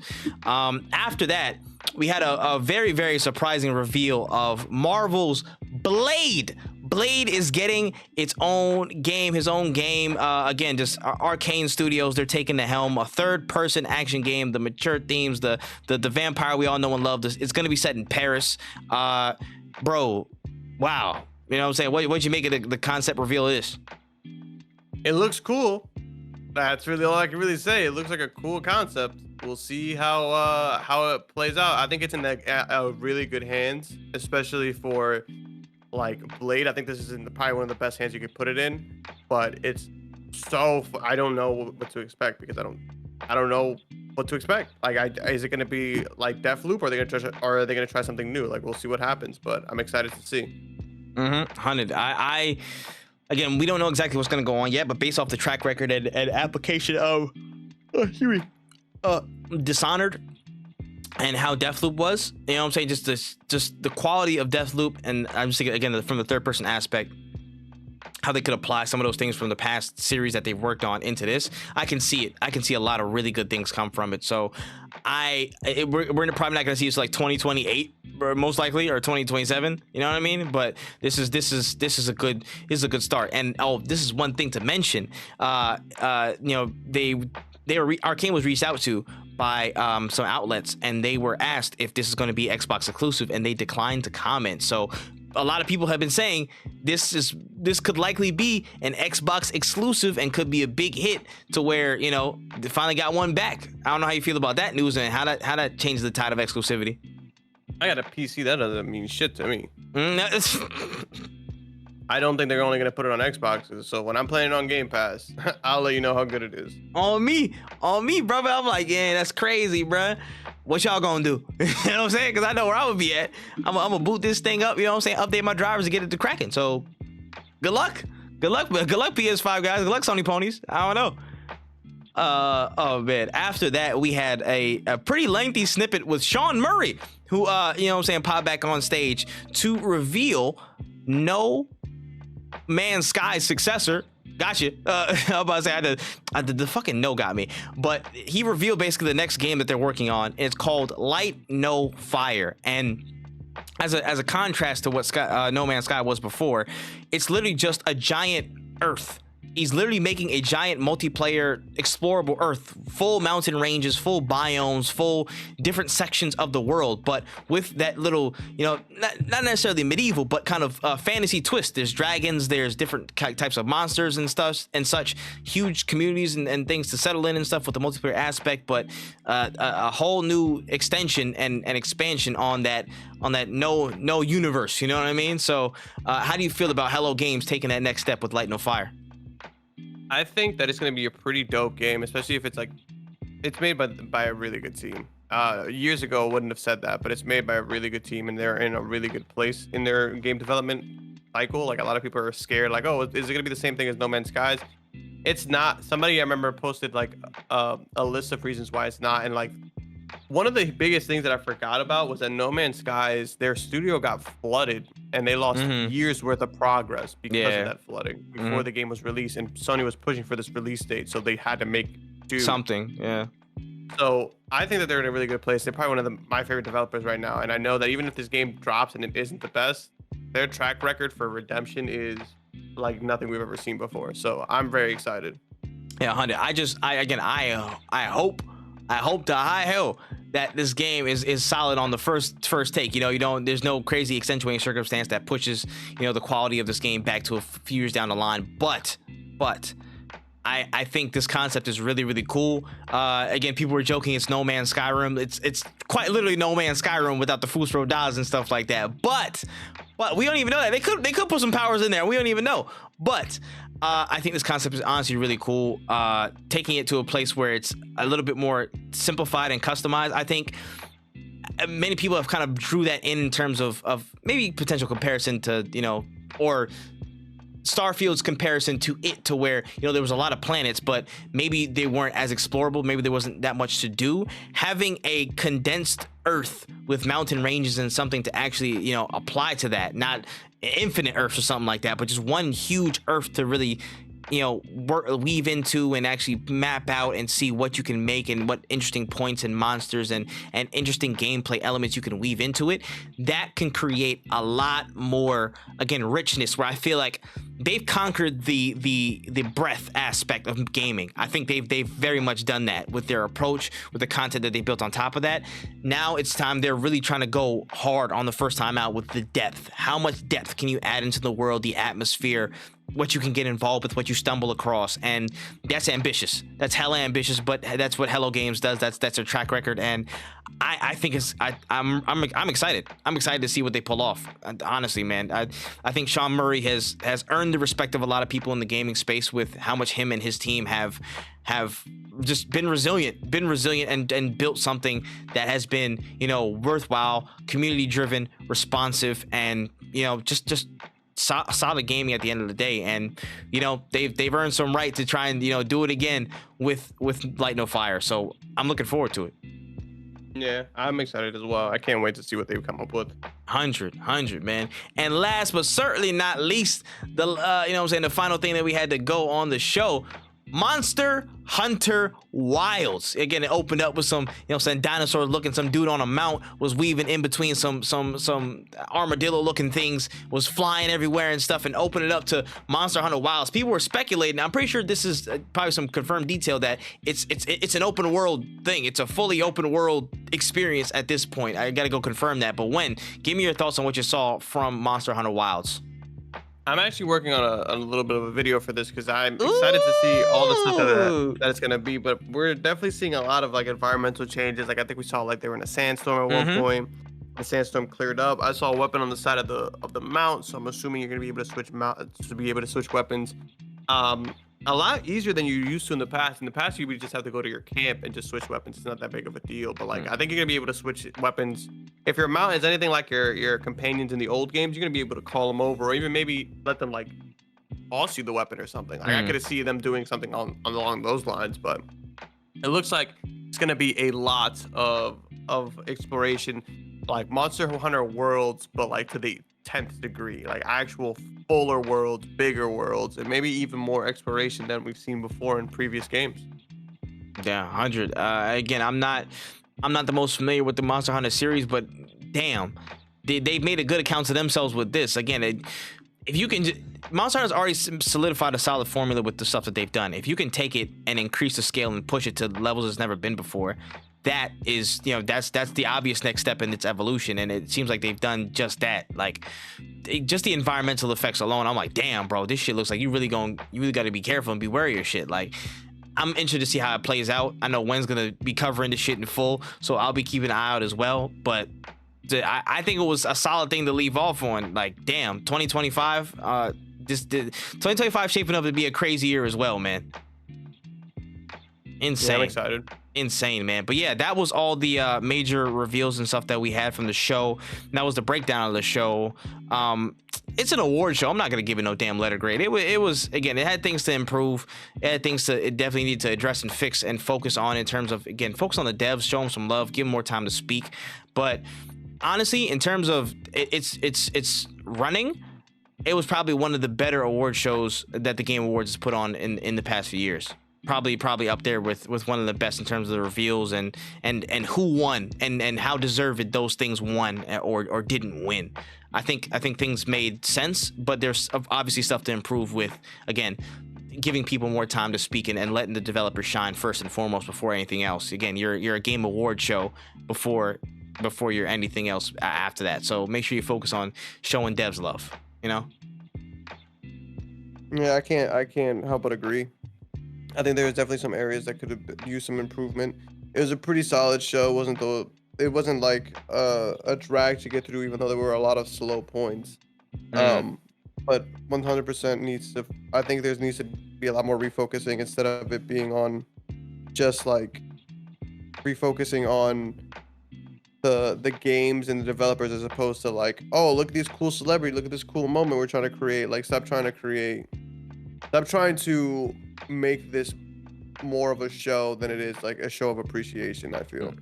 That's a bar. Because it's not, I get that you don't want to have really long speeches and boring speeches, but like a minute, like not even a minute, like 30 seconds to give a speech, and then we're gonna sit there for 2 minutes while you mess around with a Muppet, bro. This is not the time nor the place. Yeah, I hear it, man. Yeah, hopefully next year they can pick it up and tweak some things. But that was it. That was you know what I'm saying, the end of the Game Awards, and that's really the end of our show. I'm not sure if we missed anything. What's it called? Any lingering stories from the past week or so?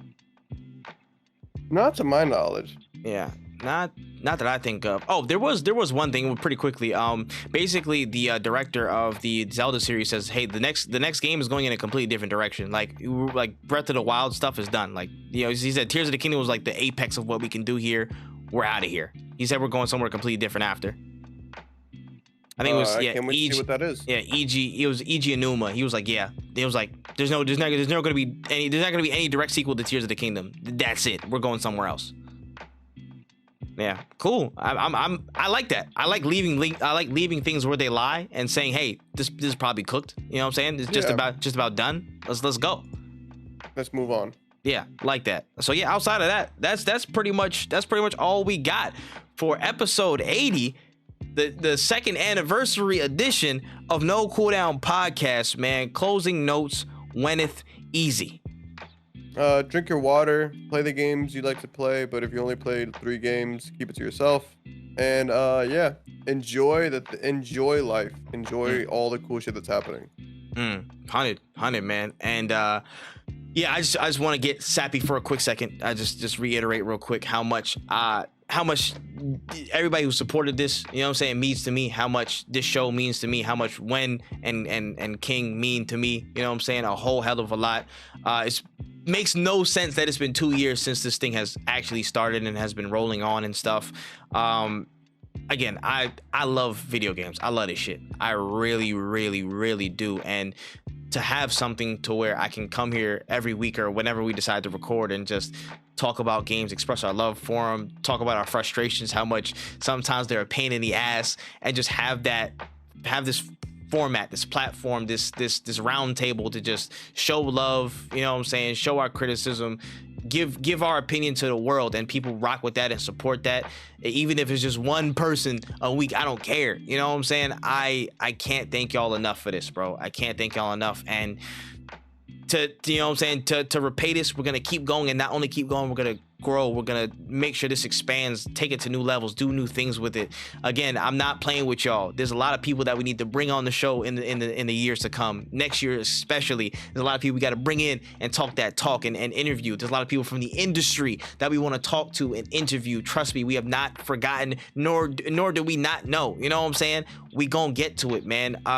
Just in my heart of hearts, I know that this thing is going to be one of the best podcasts in the game in due time. And I feel like just us, you know what I'm saying, we got the makings of it. You know what I'm saying? It's going to be a long road. I'm here for the duration of it, though. I'm here for the duration. I love this thing. I love No Cooldown. I love what we built so far, and I can't wait to see what we do next. So to everybody, just, you know, whether you've watched this thing for 1 second or you've heard this thing for a millisecond on your audio podcast platforms, I can't even mess with my words, audio platforms, all that stuff, YouTube, seen a clip, blah blah blah. If you've seen it, if you've liked it or supported it in any way, shape, or form, thank you. And we're not done just yet. Just getting started, baby. Ain't no cooldown on this joint. You should know the name by now. But we love y'all. We appreciate y'all. And we gonna get up out of here, man. That has been episode 80. That has been the second year of No Cooldown Podcast down. But we gonna catch all y'all later. Peace.